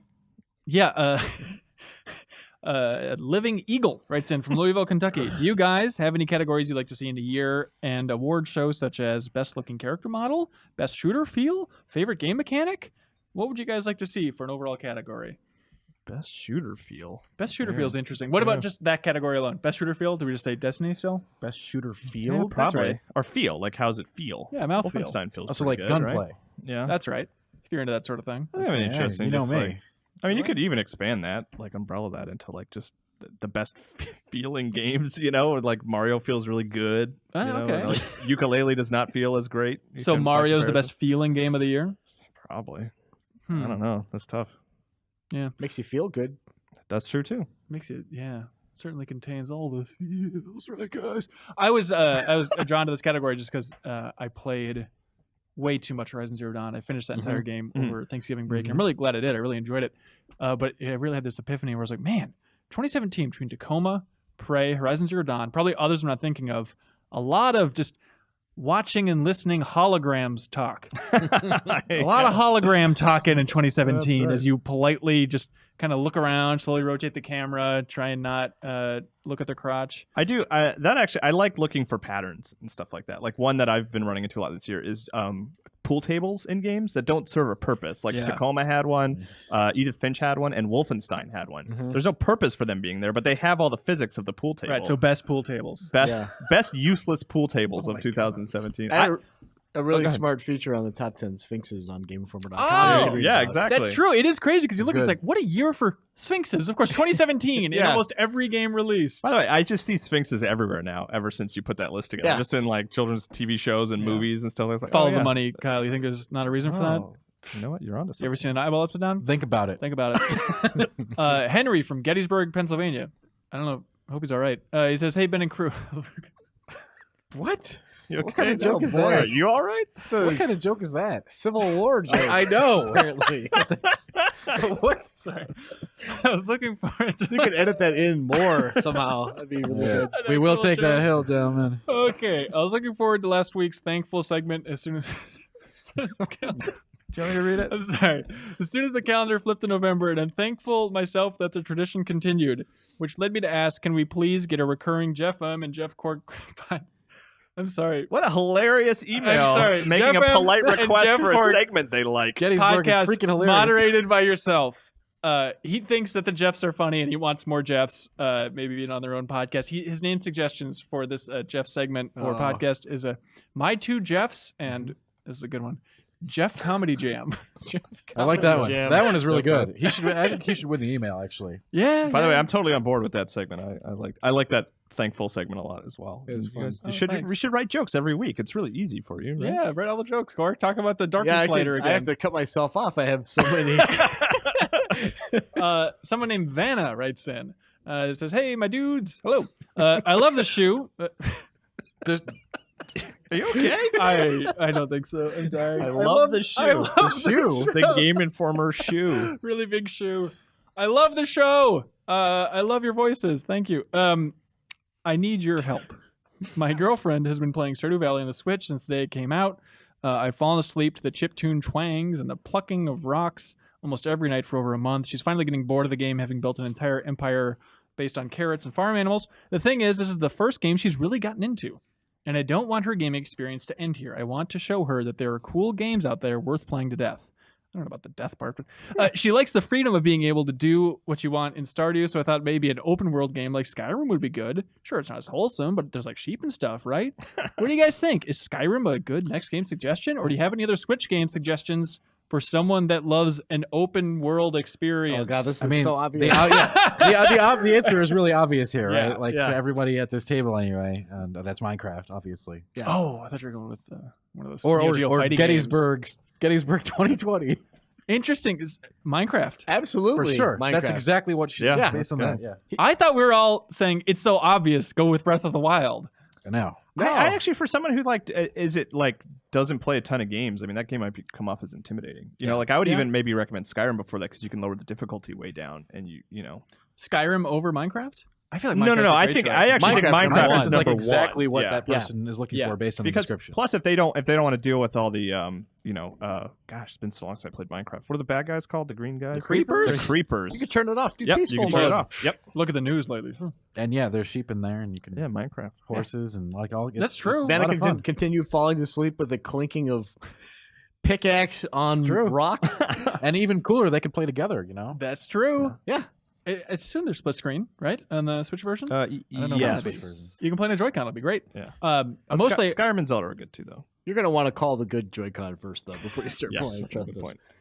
point. the good Joy-Con's a relative term. Jeff Cork, I wanted to use this as a segue Yeah. to talk to you about Breath of the Wild. Okay. Over Thanksgiving break, Yes. you have had a full 180. Absolutely. You went from saying Breath of the Wild is the biggest piece of crap you wouldn't even look it in the face. You wouldn't touch it with a 10-foot And pole. you have these my direct quotes memorized, Yeah. which I'm very proud and now of. you say you wouldn't kick it out of bed for eating crackers. this Again. Breath of the Wild. Thank you for every committing all those to memory. Give us your journey through Breath of the Wild and how your opinion changed and what changed your opinion. Okay, absolutely. When I first started playing Breath of the Wild, I think that the introduction is not great, in my opinion. I think that Just the plateau stuff? yeah, and I think I warmed up to it later because I can understand what they're going for, but it seems open-ended in a way that I did not enjoy. Like, they guide you to getting the paraglider and all the runes for your Sheikah Slate pretty early on, and then it's just kind of like a go nuts, here are a couple places you can go. And for whatever reason, it just didn't click with me. I think the big change for me happened when I hooked it up to my main gaming television instead of just trying to play in handheld mode, and with a pro controller and nice speakers and seeing it on like my favorite TV that I love so much. Got to hear those footsteps. Yeah, and then kind of getting in the mindset of like, all right, I'm gonna fully let myself get into this, and No way out. no way out. I'm not leaving this. One of us is gonna blink. and I blinked. And now, what do you feel about it? I absolutely love it. I still think, and this is like the lamest of hot takes at this point, but I'm still not a super fan of the breakable weapons. Yeah. And I was frustrated by that in the beginning, and even though I've increased my inventory space significantly since starting out, I'm still annoyed by that. Mhm. I can see the argument for it, but I just fundamentally disagree with it. I'm curious, was there a gameplay line that you crossed where you kind of started enjoying it, or was it really just the like taking it to a new I think medium, like the honestly, I television? think the Pro Controller Hmm. was a big deal too, because I Yeah. think the Pro Controller is really nice. I think that even when I'm like fully on board with Zelda now, when I play it in handheld mode, it's a struggle. I don't like using the face buttons as like a de facto D-pad. Mhm. It just doesn't. I don't like the placement of the shoulder buttons. It just feels clunky in a way that going back to even now, like I'm like, ugh, You should I hate shrink doing your this. hands. I think that would help. I've been working on that. It's funny you mentioned that.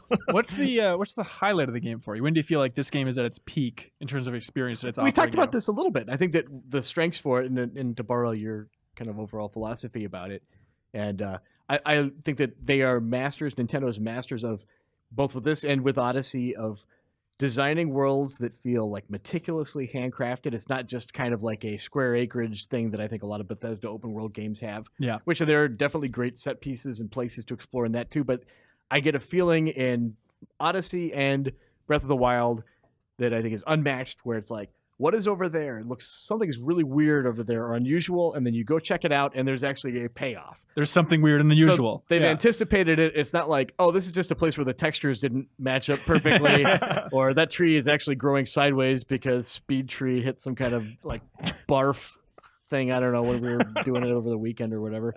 But there's almost always a payoff Yeah. with Breath of the Wild, which I appreciate. As someone who like enjoys just running around exploring and seeing new stuff. Absolutely. in Dan, games. Tack, you gonna get to that game ever? Yes, hopefully on, soon. man. Pro Controller, do that. I swear, and yeah, I would be playing with the Pro Controller, and yes, I will play it. I really want to play it. Like this is not I don't think you really want to play it. I do.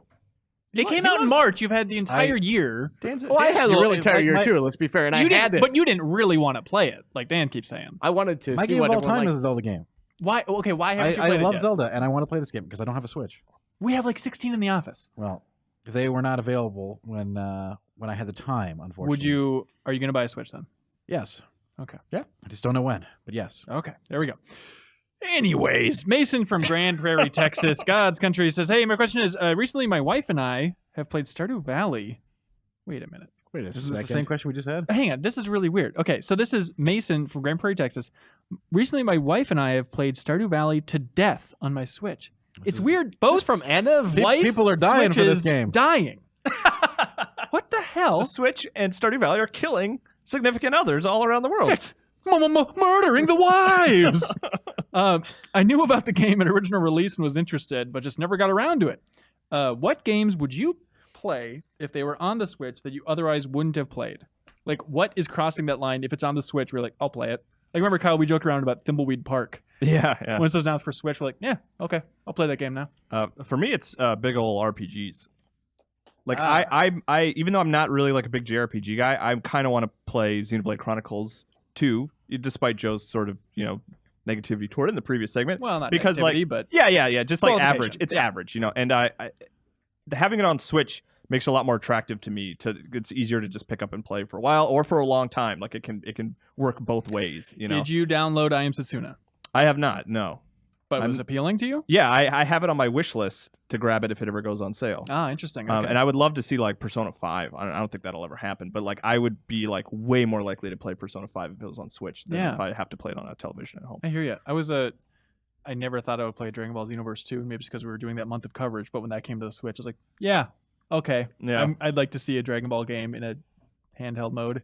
Then I remember that it's that dopey 3D fighting Dragon Ball. Wait but a second. I'm I not like a fan. this. Not Basically a how fan. I was like with Animal Crossing. I was like, wait a second. I still don't like Animal Crossing. Yeah, it's in. Anyways, Chris Craven, spooky, from Duluth, says, Ben and podcast crew, I recently started playing Team Fortress 2 after years of being hounded by friends to try it. It's a long time of being hounded. I absolutely love the game itself, but the community is awful, downright awful from what I've experienced, especially towards new players. This leads to my question: how much does the community play a factor in your opinion of an online game? So this is an issue that's been talked to death. To death, right? Yeah. But it's crazy. Like the more popular game gets, the more of a toxic community it's going to have. Just because No matter what. there are more people playing, Yeah. the more numbers, that you're going to have more toxic people. That's just how it's going to go, right? Yeah. Like, so you got to play with your friends is the easy solution to that. Like whether it's League of Legends, Overwatch, Team Fortress 2, play with your friends. Mute all. Yeah. No matter what. Don't ever look back. Is there examples of huge gaming communities that have big numbers that have managed to That have remain no toxic positive? element. Like you could try to strip it away from the community as much as you can, and I think that's a lot of PC games have lost something for that. Like games like Hearthstone, which take away the ability to communicate with the opponent because you're eliminating toxicity at the core. You simply cannot interact. But can't you say thank you or just spam like you certain can't. key You can, phrases or if something? you want, you could. And yeah, people will do that. But Well like, played, well played, well played. it's not the same as saying like I'm going to come after you and do something awful to your family or etc. Just to be clear, are you saying that to me right now or No? Okay. I just want to make sure. Just to be clear. Yeah, I just think when you have huge, amazing, like, I still think that most players are great, like, even in those huge communities. But the bigger a community gets, the more likely you are going to have those elements as part of it. And this is one of those cases where, the most awful elements are the ones that are called out and noticed because they're being the jerks. The people, you don't get a cookie for just playing the game and having fun. You don't get any recognition for that, right? But the core question was, like, if it has a bad community, does that make you will it dislike ruin the your game? opinion, I think, of an overall game? I don't think it does, because I kind of separate the community Yeah. from the actual like design of the game, and plus, like Cork said, you just mute all, or you play with friends. So like that, it doesn't necessarily change my opinion of the game. It will change my opinion about whether or not I want to play. What But about as- like reading the chat in HQ? Oh, I closed that. Did you? Yeah. Okay. There's some funny stuff in there. I love seeing the Yeah. Scott stuff, but of course there's just nasty Yeah. nonsense in there too. To me, it's sort of like a segue. Like, if something has like a bad fan base, then can you still like it? And for me, like, these ones come up a lot, like Undertale and Rick and Morty, right? But like, I still love both those things, and I don't have to engage with any fanatical elements of the community. That doesn't change my enjoyment of the thing at all. Yeah, I mean, like you could like Spider-Man, and then you go to DeviantArt, there's pregnant Spider-Man. I mean, you don't have to. Right. That doesn't change the fact that you like Spider-Man. Yeah, Spinner's his wallpaper. Daniel Kilman from Granite Bay, California says, "Hey GI crew, replay's awesome." Thanks. Hey, thanks. There's just been a lot of compliments this time. I'm sorry. I usually try and edit those out. What's your favorite? We'll take them. Yeah. You don't have to edit them out. This is a question I don't think we've ever gotten, and it's so simple. I like it. Mm-hmm. You'd think we would have had it by now. Daniel wants to know, what is your favorite video game controller? I think Kyle wrote an article on this one. I did. Yeah. Made a How'd lot that of friends in the office. Yeah. I mean, I really like the Xbox One controller a lot to go Mm. for the contemporary choice. Number one. Yeah, I really like the GameCube controller a lot.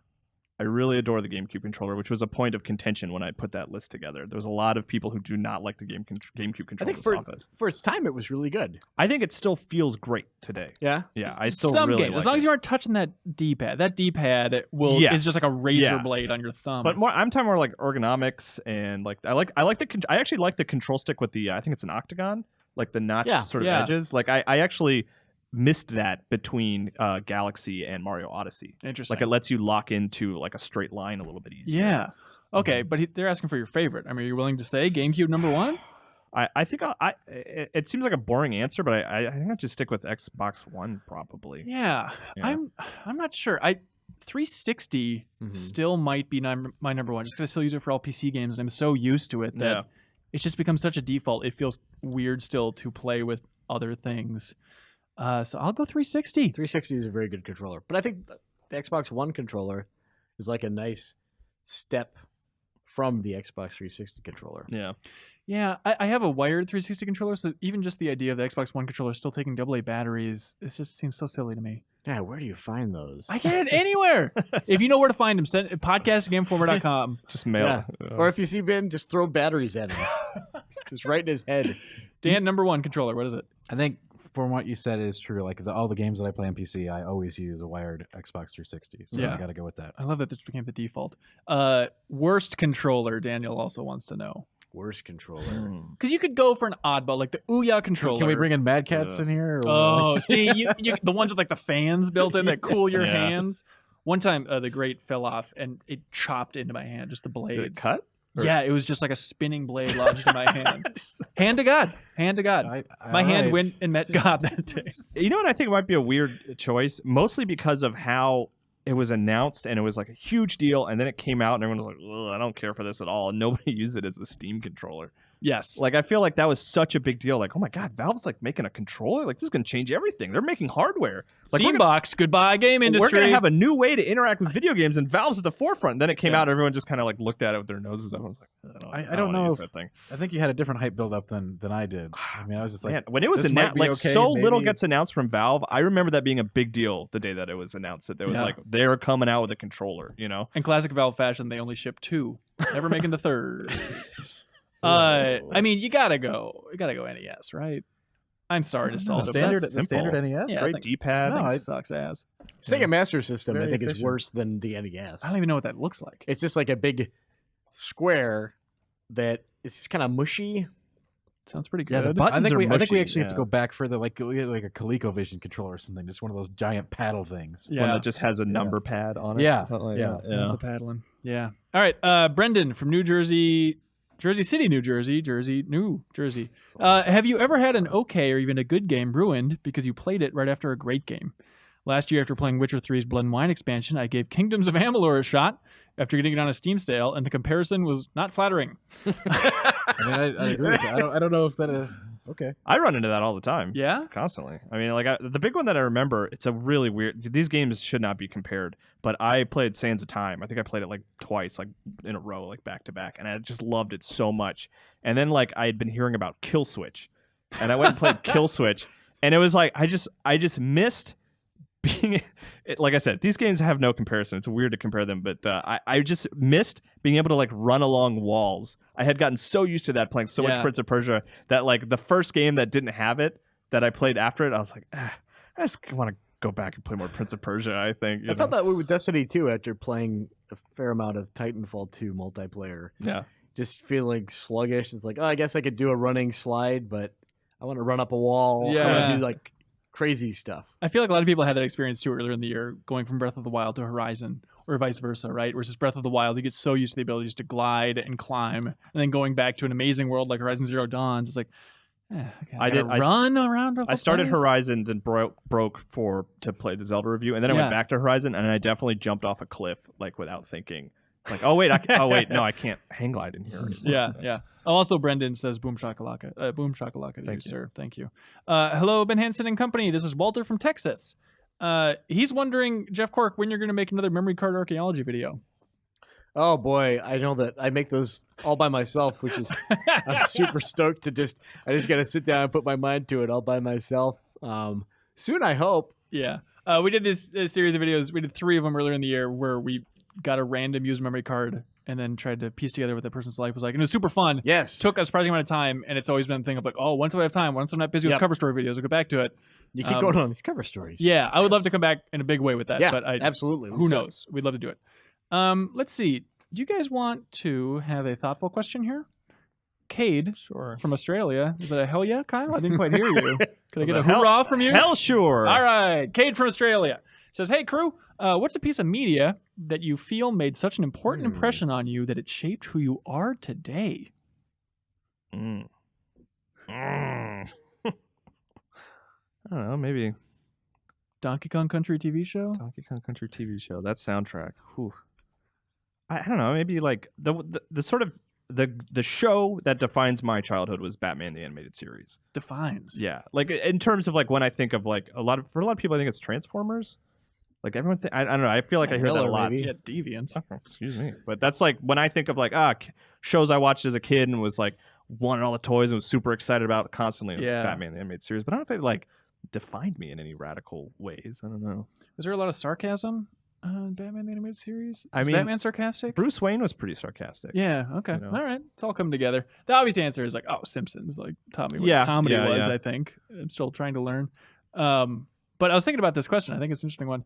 Not grown up in a Christian home.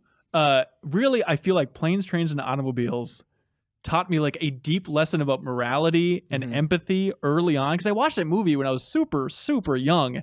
And I guess I won't spoil Planes, Trains, and Automobiles, but John Candy gives a speech at a certain point in that movie, and it's like, oh my God, now I have to care about other people?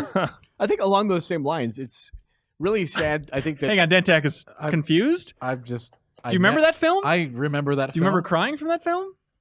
I have never heard that piece of media referenced in the fashion that you're referencing it now. So Do you not think it has an impactful, meaningful I moment? have to think about it. As a barometer for morality, I guess. Like I don't know the scene you're talking about completely. I mean, I know the movie. Yeah. it's not that those aren't pillows. No, it's part, the to be Those Aren't Pillows scene. What do you guys think? Kyle, you need to see that movie. It's amazing. Yeah, I haven't Yeah. seen it. I'm Sorry, Jeff Cork, what do you got? Oh, I was going to say, like, somewhat along the same lines. I think everyone is familiar with Mr. Rogers just as a person, but for like my generation, because I'm older, like that was his show was still on the air, and I don't know if kids watch him anymore, and it's sad because it doesn't seem like if they aren't watching him, there isn't anything I think that has stepped up in such a way because he was such a unique personality, just teaching kids about empathy, which I believe is like critically important. Yeah. And being kind to other people. But I think for me, what I enjoyed about it, I think it was always about like curiosity about the stuff around you. And as a little kid, you're kind of powerless and you feel like you see like a piano, for instance, and then it's like, hey, we're going to go learn how pianos are made. Yeah. And before all those how it's made YouTube videos and everything, it was just astonishing. Like, wow, I like crayons. Here's a video on how the freaking crayons are made. That's amazing. And I think that always made me curious about the world around me in a way that they have kept to this day. That's why you're always asking, how is Dan Tak made? Yeah. That's a great question. We don't know the answer. There is a spiritual successor to Mr. Rogers on TV right now. It's the Daniel Tiger. Yeah, it does not. It's hit an those same animated notes. Yeah. it isn't about like kind of the slow, methodical pacing of Mr. Rogers, Yeah, which people yeah. made fun of a lot. But I think that was nice too. Yeah, no, I Also- watched it a good bit as a kid. Just as well, like yeah. a train fanatic as a kid, like that was my big thing. Yeah. Super young was trains. Like that trolley was sweet, going to like a magic world. Yeah, technically it's not a train. It's still train tracks going to the royalty. You idiot. I recently watched, I don't know if it was big on Reddit or what, but there's this amazing video, and it really will suck you back in. There's a video of Mr. Rogers visiting the set of The Incredible Hulk. I remember that. I remember actually watching that. And he talks to Bill Bixby Yeah, and Lou Lou Ferrigno. Ferrigno, and he's in the paint because he thought that kids thought that he was scary. Yeah. So Lou Ferrigno as the Hulk was like talking and like, this is just green paint and all this other stuff. I remember watching that when I was a kid. wow.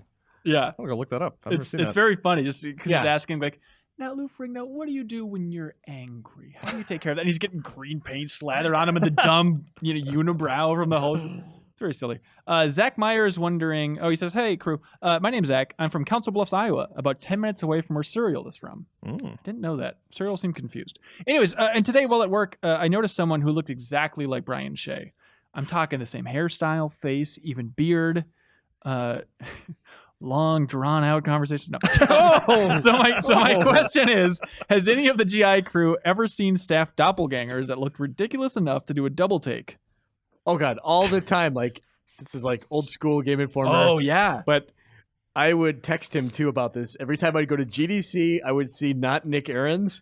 So it'd be some guy, like a skinny guy in skinny jeans and a plaid shirt, beard, kind of artfully mussed up hair, and like glasses, like thick rimmed dark frames. And I would always like, is that Nick Ahrens? And then, of course, it never was. But there was like a couple of them that were like dangerously close to me, walking up to him and going, "Yeah, how's it going, Nick?" It's really a default hipster look. And for people who might have tuned into the podcast in the last 7 years, what is the go-to place to see a picture of Nick Ahrens, Jeff Cork? You're going to want to go to google.com and just search for Nick Ahrens. Ahrens. I think he was in a couple old, super old Game Informer videos, but man, I don't know. He's technically who I replaced.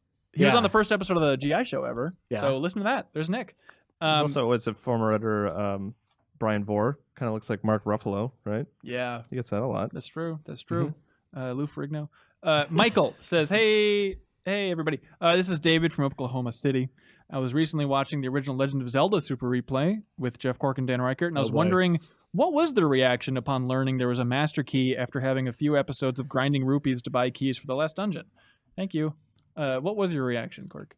I was felt vindicated and very smart. Do you have any memories of that Super Replay? I remember being very angry about it, and like that's a weird experience to play a game that you've not touched in decades with like kind of foggy memories about it, and then just blowing it the hardest possible way. And that was, I remember too, just forgetting that we were making videos after a while. It was just like, oh, I'm just going to go downstairs and, shoot the S. You're welcome, families out there. With my buddy and play some Zelda and stuff. And then I think maybe if I had that more in my forefront, that would have been more enjoyable to watch. Because we also went into it, I think, with a reluctance to look stuff up. Yeah. And because we wanted to be like, we're going to solve it ourselves. And we forgot, oh yeah, game design's come a long ways. Well, we did have Reiner's guide that we popped out. That he wrote Kaplooey. way back in the day, where he writes, all right, to get to this area, you go up to the wall, put a bomb there, and kablooey! There's your secret entrance. We did it. There's just nothing. And he just put the bomb in the wrong spot in the guide that was in Game Informer. It's just funny that he's so confident. Kablooey! Problem solved. Yeah, expectations dashed. Let's see. We have Hunter Clement writing in here and says, hey, crew, I dare everyone Dare. to say something honest about another panelist at the table. Another panelist. It can be anything. It just has to be honest. It can be good, bad, neutral. Just has to be honest. Okay. Jeff Cork. Yeah, Ben Hansen. Leo's giving you a run for your money, but I always considered you, before Leo for sure, the funniest person at Game Informer. Okay, I appreciate the past tense. Yeah. That makes me feel good. Thank you. Still the most effed up. Huh? Yeah, okay. Okay, all right. Oh, good. I've got that going for me. Yeah. Number one, baby. Every time I get a Facebook notification that says Jeff Cork has commented on your status, I'm always nervous to see what it is that you have said to insult me and my family. Oh, okay. Dan, why don't you? But it's always funny. It's always very funny. Yeah. What do you have to say about Jeff Cork? No, this is Or anybody. No. Say something honest, Dan. It's like you sat on Wonder Woman's Whippo. What? Lasso of Truth. You guys know Wonder Woman's Whippo. His Yeah. Whippo. In the it's new gotta be movie, she was like, get ready to be whippoed. Yeah. You don't remember that part? Whippo. She said it every time she'd swing it. I do not dislike Ben Hansen Wow. Oh. That's a glowing I know. review. Yeah. because everyone seems to think that. So Oh, let's, really? Get I haven't that heard out that. there. Who's telling I've you heard that? that. Who's telling you that, Dan? Yeesh. Jeff Cork. I just like I love everybody that works on staff. Honest. I really You said do. honest. Yeah, honest. I don't No. think that's true. No, it's super fun. I think that like even the people that I don't like as much, I still hold in higher regard than like high tiered people in any other job I've ever had. All right. That's Yeah. lovely. Yeah, Do I you agree guys with that. Want a hug or? We better hug it out. Should we turn into? Well, I don't want to give. Come on, Dick. Come on, Jeff Cork, get in there. Get on, Dick. Oh, we're squeezing so hard. We're making a diamond. Is this a hug? Yes. That counts, right? It's weird. We That's did love. it. Okay. Email of the week. What do you guys like? Jeff and Jeff. The tippity top. Just to write in and say, Jeff Comedy Jam. Jeff Comedy Jam. For me, that takes it. That takes it. Wow. Okay. Where was it? Oh, it's Henry from Gettysburg. I actually like the childhood defining media because Oh, you did? I think that's a tough question to think about and answer. And I don't even know if I like my answer necessarily, but Yeah. Unfortunately, they're from Australia. Oh, never mind, sorry. Sorry, Kate. What about just the simple one that I don't think we've gotten? Seems like we should have. Just the best worst controller. Is that too vanilla? I don't know, I guess maybe I feel like I went through that a couple months ago, so did. maybe that's why I don't. Sure. But it's a good question. yeah. It's not a bad question. What about Vanna, who wrote in about games beyond Stardew, which led to a discussion about Breath of the Wild with Cork? I love it. That's my favorite. Dan Tack? What do you like?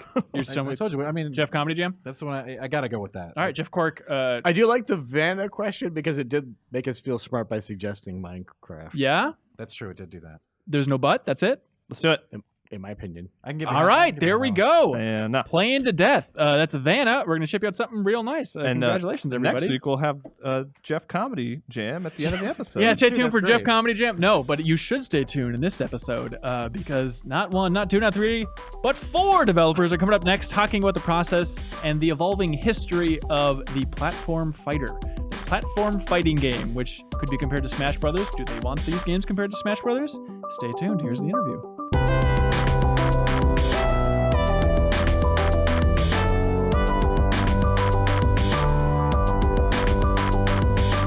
And welcome back to the Game Informer Show. I'm still here. We're joined by a lot of developers. It's a real, Brady Bunch situation here. So we have Bogdan from the Brawlout team in the upper right. Hello, Bogdan. Hello. Welcome, sir. We have Jason in the upper left. Jason's from the Icons Combat Arena team. Welcome, sir. Hey, thanks for having me. Yeah, my pleasure. We have Dan in the lower left, Rivals of Aether. Welcome, Dan. Yeah. And then we have Matt in the lower right. Welcome, Matt. Great to have you from the Brawlhalla team. Thanks. We have gathered you guys here today to talk about this genre that you're all working in. It feels like 2017 is kind of it's a pivotal year where it seems like everything's coming together and it's really establishing itself as, hey, this is a fighting game genre, a subgenre that's here to stay. Out of the gate, can we all agree, do you have a name for the genre? Is it just platform fighting game? Yeah, who takes credit for it? Good question. Who does? I think Jason.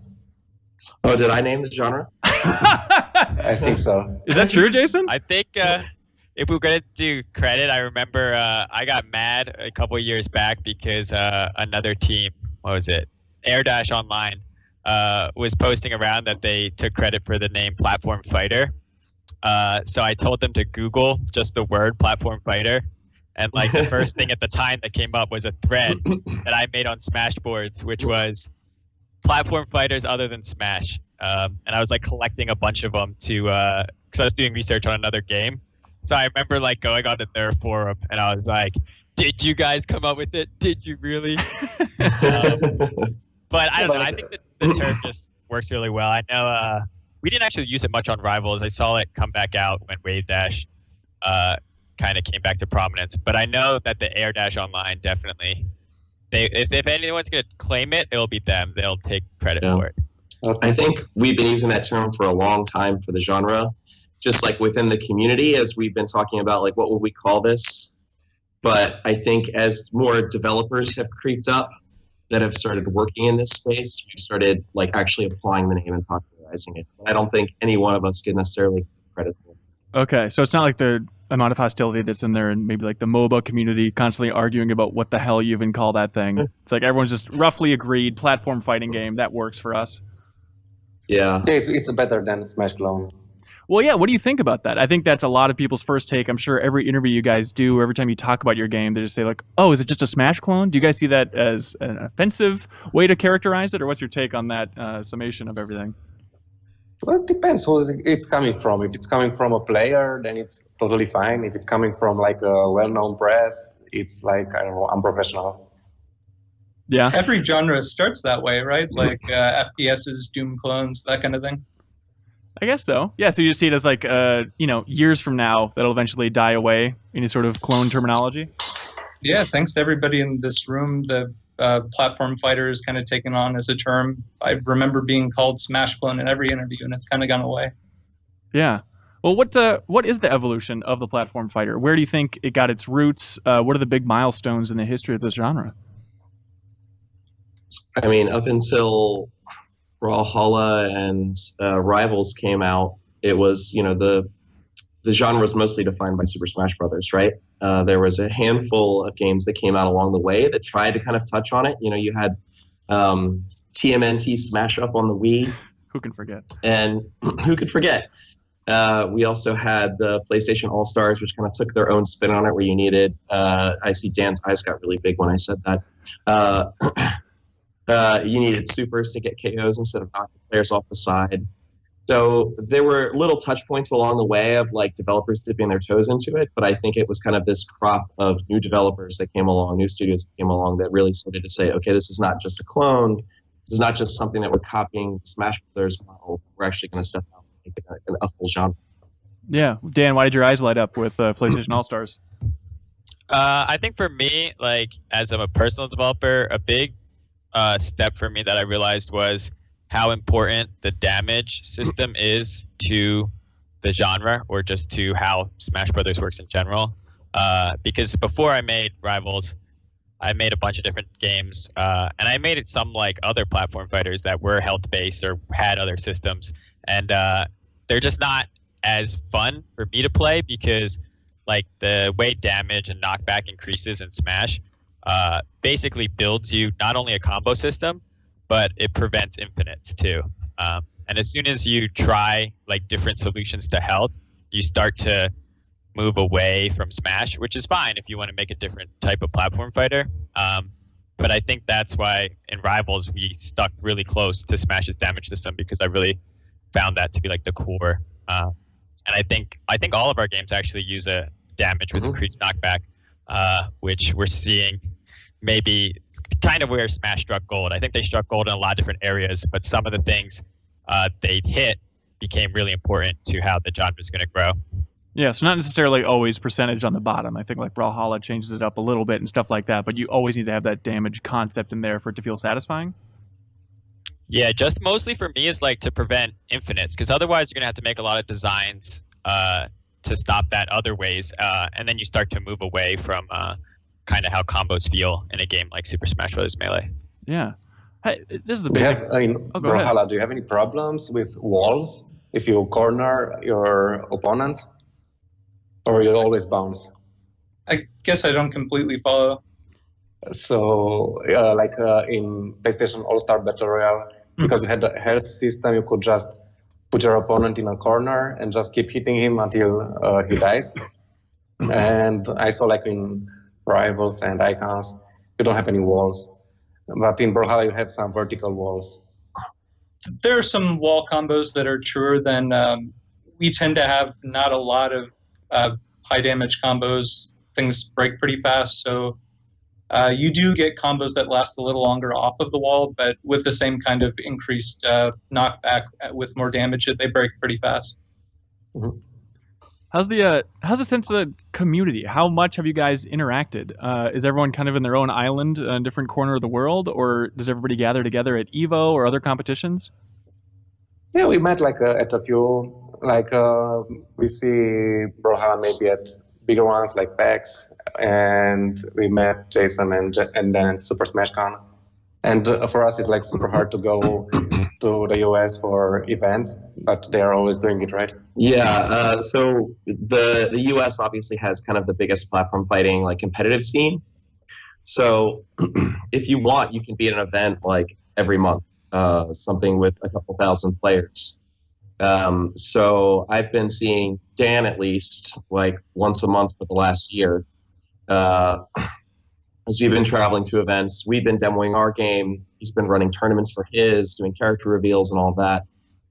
So you get to know other developers in the space at least a little bit. You pay attention to what's going on with their games. We're all colleagues, we're all professionals, so I don't think there's any animosity between any of the games. I think we even trade thoughts and talk shop when we see each other. What do you appreciate most about each other's games? Do you ever just check them out and say, gosh, they really nail this, and I don't know how they get this part so right? I know it's a broad question, but is there one group there you're really passionate about another person's game in this bunch? Well, for us, it's really encouraging looking at your successful games and seeing that you can get so many people into a platform fighter game. I'm not sure who exactly the audience is. Maybe it's like from Brazil or Europe or whatever in Brawlhalla. But so we're always like, initially, when you look at news like Marvel versus Capcom Infinite, they struggle to make the game easy because they say people don't like fighting games, but that's not really true.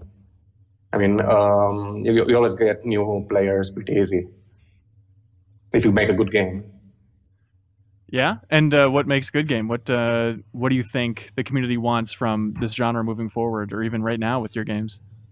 Well, I can tell there's like a lot of things they want, but some of them like something similar to Smash. Some people like something really different from Smash. They don't want the same thing. So some others like a party game, others like competition, like esports and stuff. And yeah, so that's why we each have our own game. Yeah, what do you guys think? How do you balance that line between party game versus esport? Yeah, I think for us, we're starting to realize that competitive Smash, like the community that Rivals is focused on, the people who want to treat Smash like a fighting game, is honestly pretty niche. It's not the biggest group of players, and in some regards, I feel like we have already saturated a lot of those players on Steam, especially the players who watch tournaments. They'll know who Mango, Hungry Box, Armada, players who are like into the scene.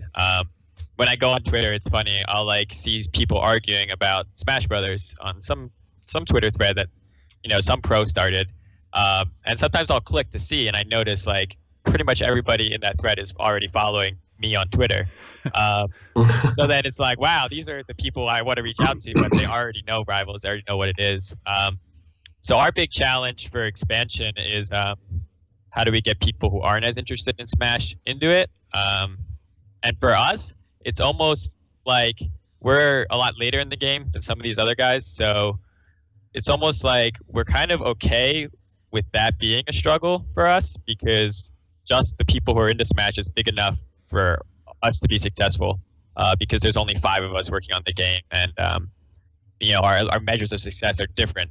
But if we were going to go bigger and bigger than Rival, then that would become important. Like, how do we bridge past this competitive scene? How do we get the people who like Smash casually, and then also the people who play the MOBAs and the shooters and the other games who don't want to necessarily play a fighting game, because I think fighting game players have like their brains are wired a little differently, and they're okay with a lot of punishment because it takes a long time to get good at a fighting game.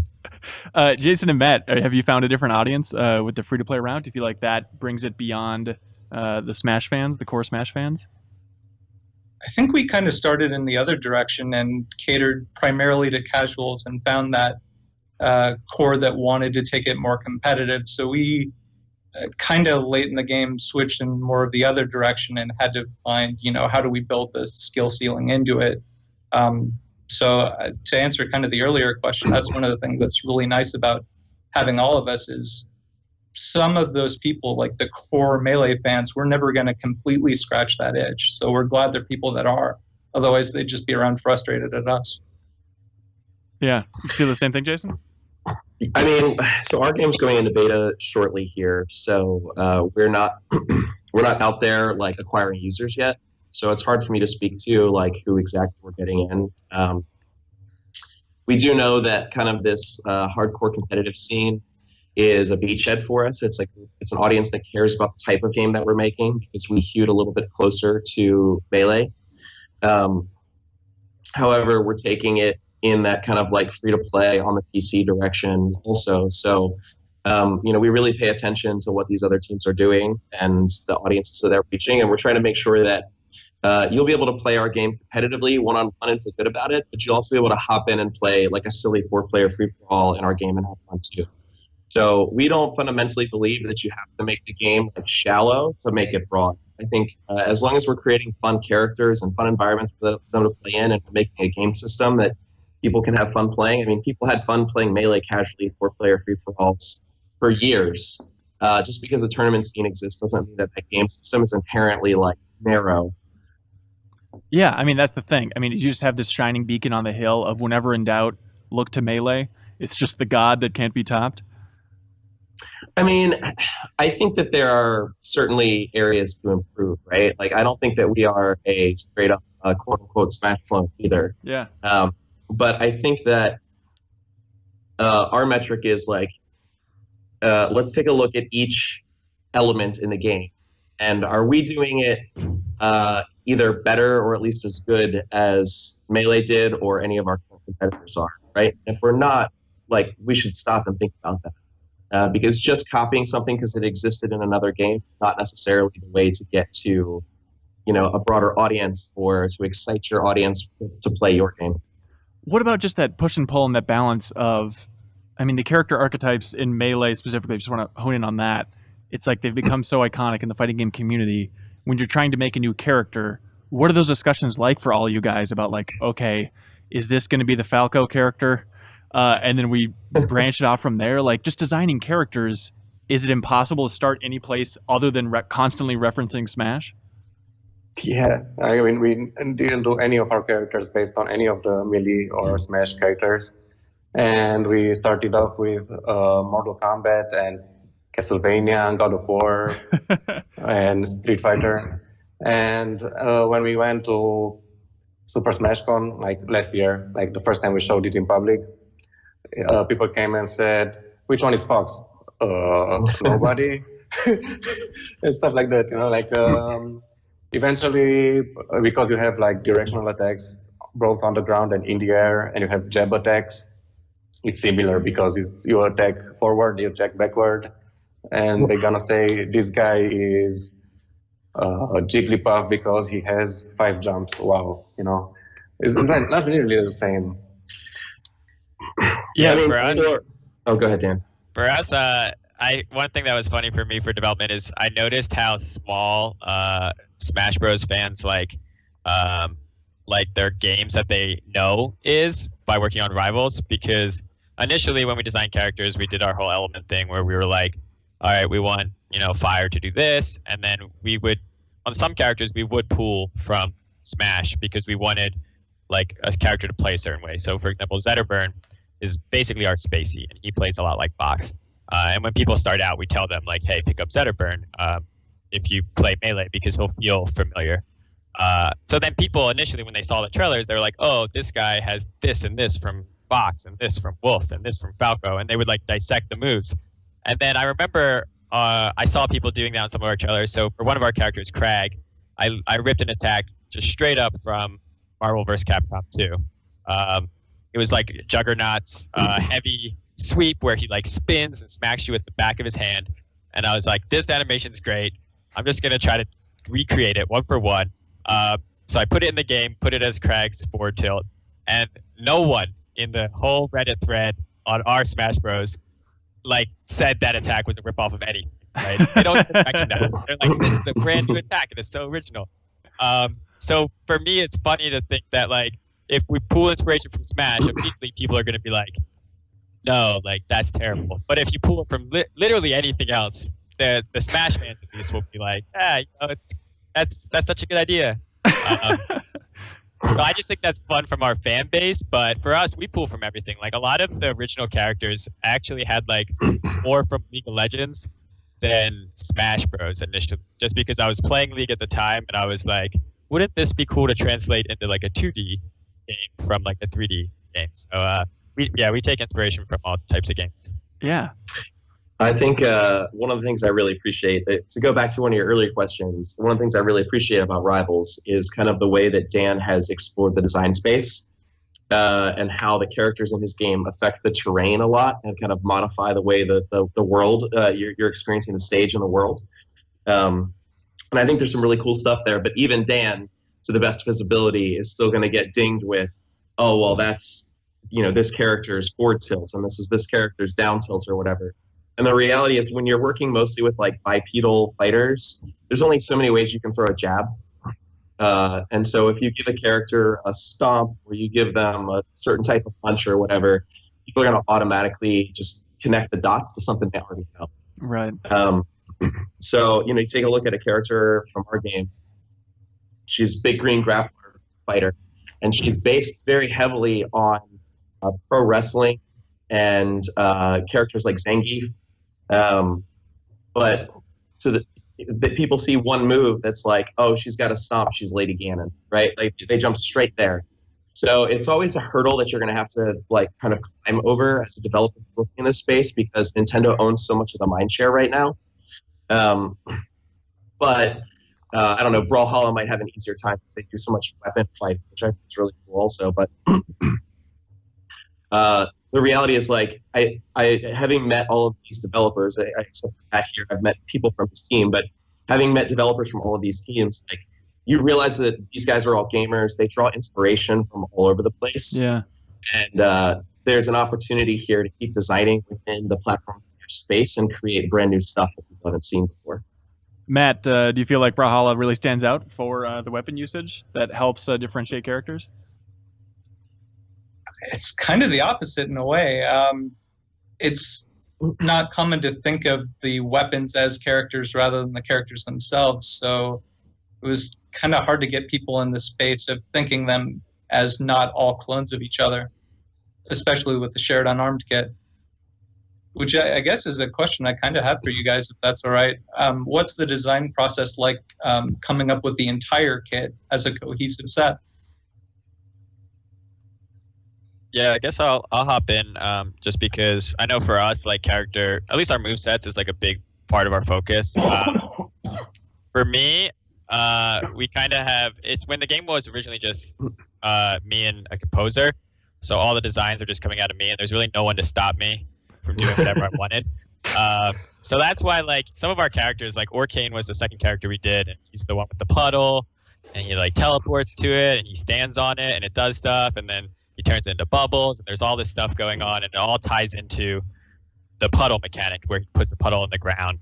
Like Jason was saying, we kind of use the stage and then build out of there. I think for me, it's like my design brain is very much like I like to extrapolate out from stuff, which is kind of why I find myself in this genre now. Like I liked Smash Brothers. I wanted to extrapolate out Smash Brothers into my own game. So I start to go really crazy with design.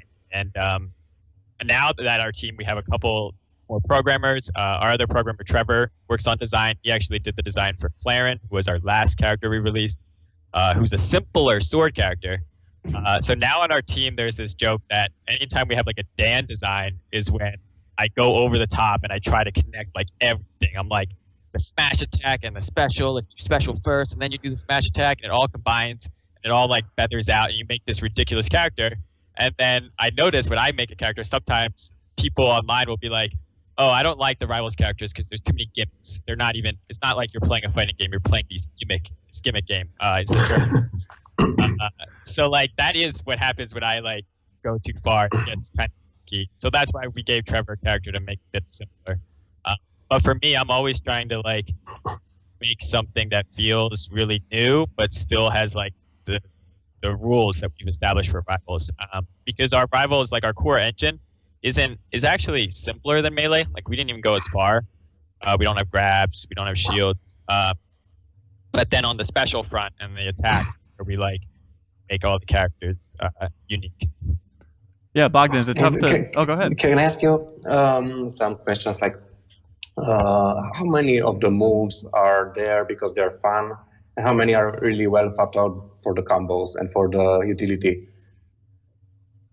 So for us, I think a lot of them, at least initially, you just go for fun, because combos are gonna kind of happen when you have a system anyway, and you're probably going to find some that are broken that you're going to have to fix. Like yeah, so like when you put it in front of players, they say, "Hey, this is the game. We need to play this." Like we're gonna adapt to the game, not adapt the game to the players, right?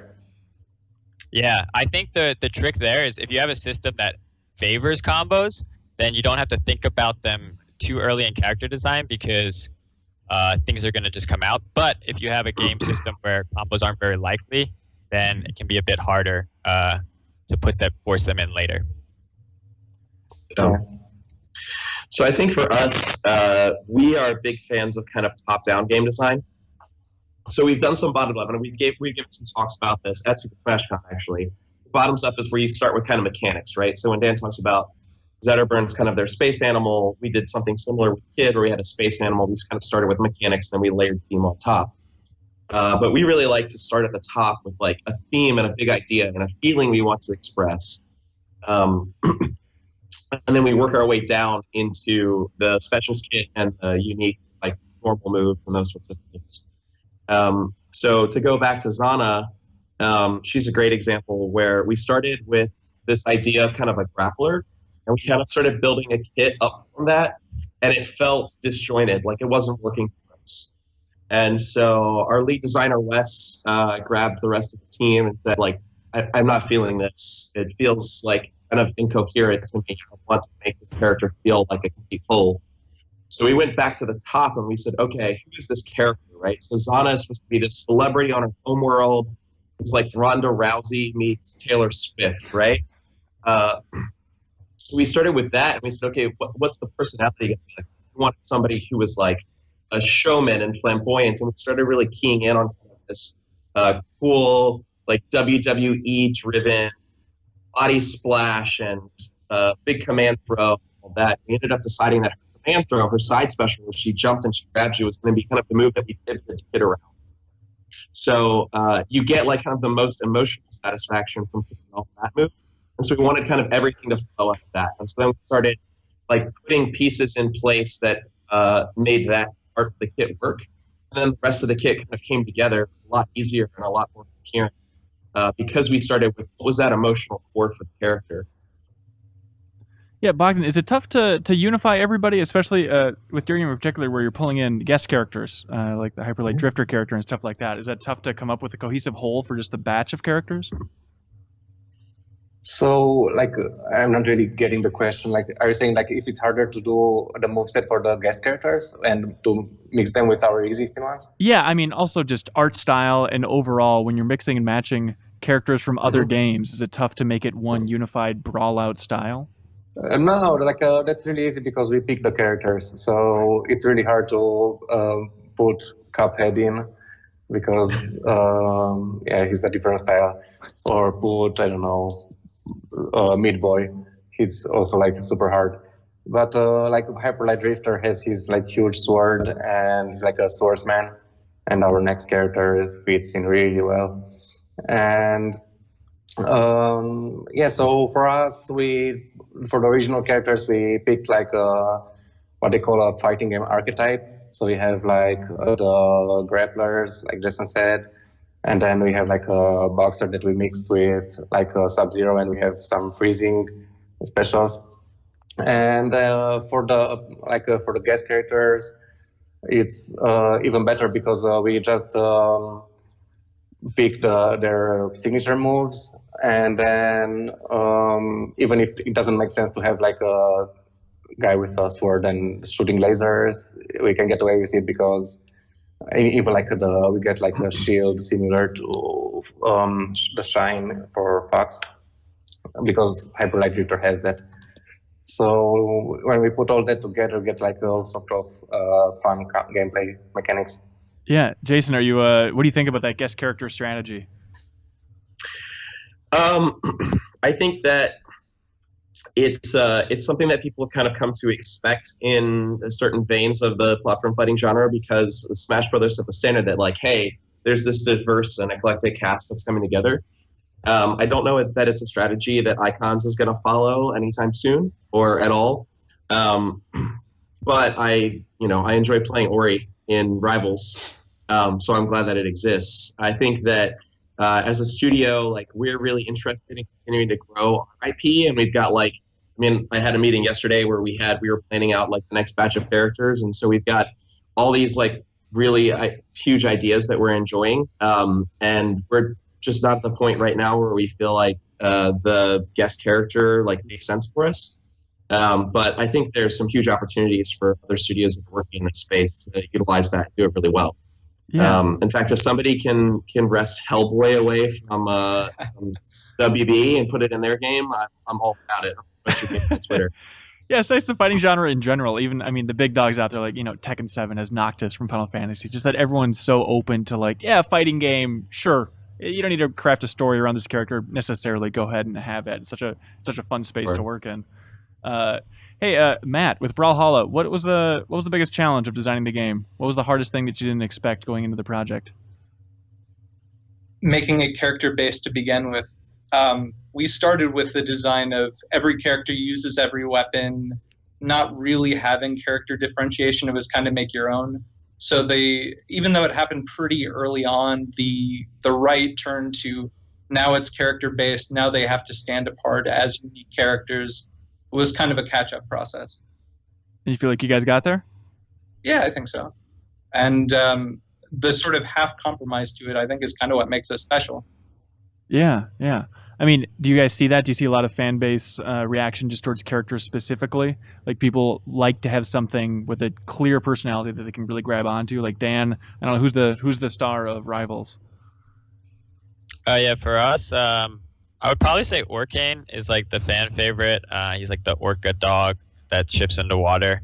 But I think we definitely see the fan base like attach to characters, and then also like draw a lot of the characters, and then also go across the line of drawing the characters.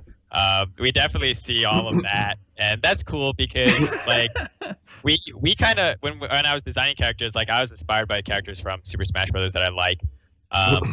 And then for us, I've noticed on like Brawlhalla, like he was saying, it's cool to see trying to go about that challenge from the opposite direction than us. Because for us, like we have the character and then we're like, how do we get them to fit? And then they have to kind of, you know, pull the character out and get it to stand out in their movesets. So I noticed that they get a ton of fan art as well. So like people get attached to these characters, and then the trick is just making them the designs lovable enough that people will take the character and like it enough to, you know, either buy a shirt or buy a plush, and then maybe the character introduces someone to the game. Like that's the goal, right?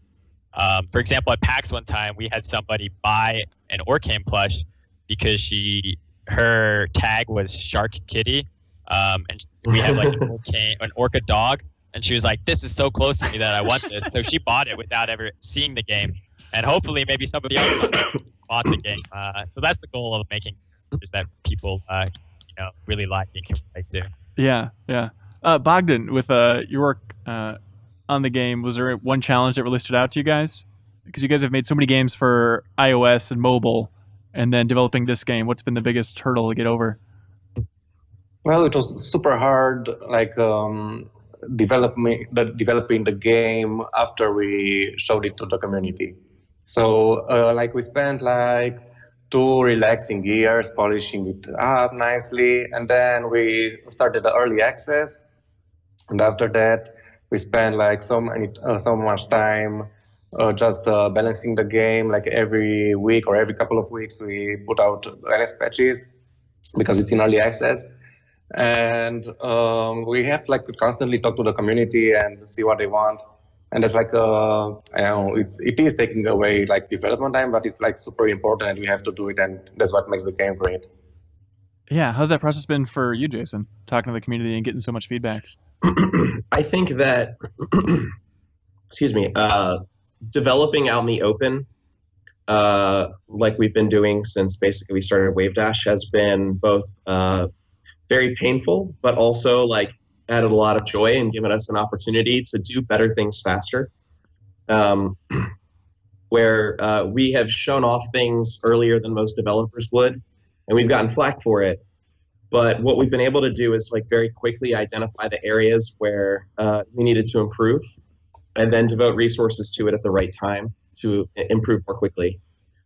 So basically, since I had a 2-character demo with crummy assets, we've been taking our game to events, putting it in front of world-class players and getting their feedback. And that trend has continued all the way up through. We were at TwitchCon. We had a booth there, had people come through and play it, got more feedback, and then we were at the Summit, which is a very private invitational tournament, which Dan's done some stuff at with Rivals before. So we can get very concentrated feedback from some of the world's best players. So, it's painful when someone's like, "Hey, this thing sucks," or "I don't like that thing about your game." As a developer, you're creating something. You have a tendency to kind of get precious with things where you're like, "Wait, it's not done yet." It's don't judge me. But the more that you're willing to put that out there and get feedback from players, the faster and better you're able to improve it. So I think I'm willing to deal with the pain if it means that in the end we deliver a game that people are really going to. Yeah, Bogdan, do you feel like it's been worth it to be public? Yeah, definitely. Yeah, sure. Because otherwise we can do the AAAs do just do a lot of marketing and launch a game and hope for the best. But this way, people are gonna get a really good network play. They're gonna get balanced characters, and in the long run, it's definitely worth it. Because otherwise, you can't do a community around it. Yeah. Hey, does anybody have any questions for each other? Anything you're dying to know from each other here now that you're all here? Dan, can I have an Edalus plushie? Yeah, sure. Send me your address. I'll see you at Genesis. Yeah, all right, there we go. Swag swap. Exactly what we're Yeah, there you looking go. for. We'll have Zetterburn plushes for Genesis, actually. They're I'm pretty stoked. Awesome. Anything else anybody wants to say? So when is Icons coming? Like the beta? Do you know? I don't know. If it's not public, don't worry. It's not public yet. It's coming soon. We're working on polishing up a few elements of the online play before beta goes out the door. But it's coming very soon, and we're excited to finally start like getting outside players. We've already got our team plays it online every day. We have a community council that we built when we first started the studio. That's like basically trusted advisors out of the community that have done stuff like competed in tournaments or run tournaments, those sorts of things. So we've been having them play with us online also. And now that we're getting to a point where we're really happy with the online play, now it's time to. Yeah.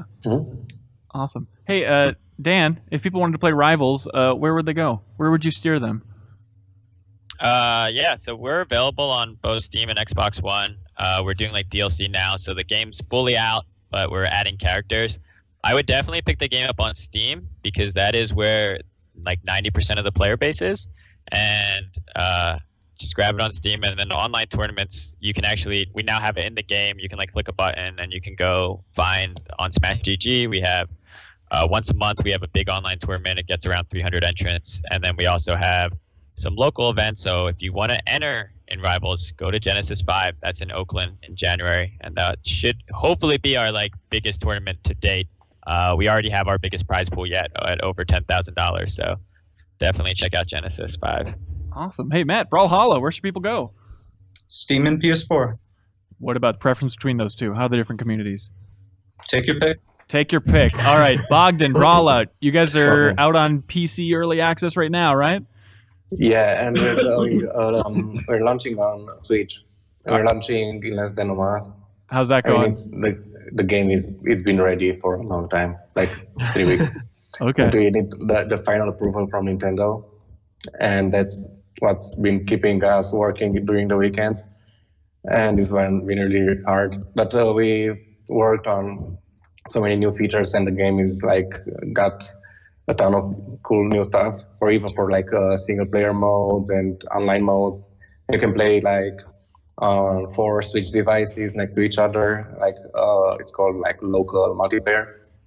So it's gonna be like really cool. Oh, what an odd thing. And going through the start process at Nintendo, does Sakurai offer feedback at any point, or is that too removed? Yeah. They gave us like you should improve this, make this better. And I was like, okay, I'm gonna do it. The Nintendo motto, make this better. Jason, Icons, if people wanted to play, where should they go? Go to icons.gg, and sign up there for the beta. Coming soon, and you'll be able to play it on Steam. Awesome. Dan, Matt, Bogdan, Jason, thank you so much for making time and Skyping in at the exact same time. It's a miracle we were able to get everybody together, and best of luck with your games moving forward. Hey, good luck, guys. Thanks, man. Yeah, Thanks, everybody. Take care. And thanks so much for watching or listening to this episode of the Game Informer Show. Be sure to tune in next Thursday, and we'll have another new episode waiting for you. Thanks, so guys. Bye, everybody.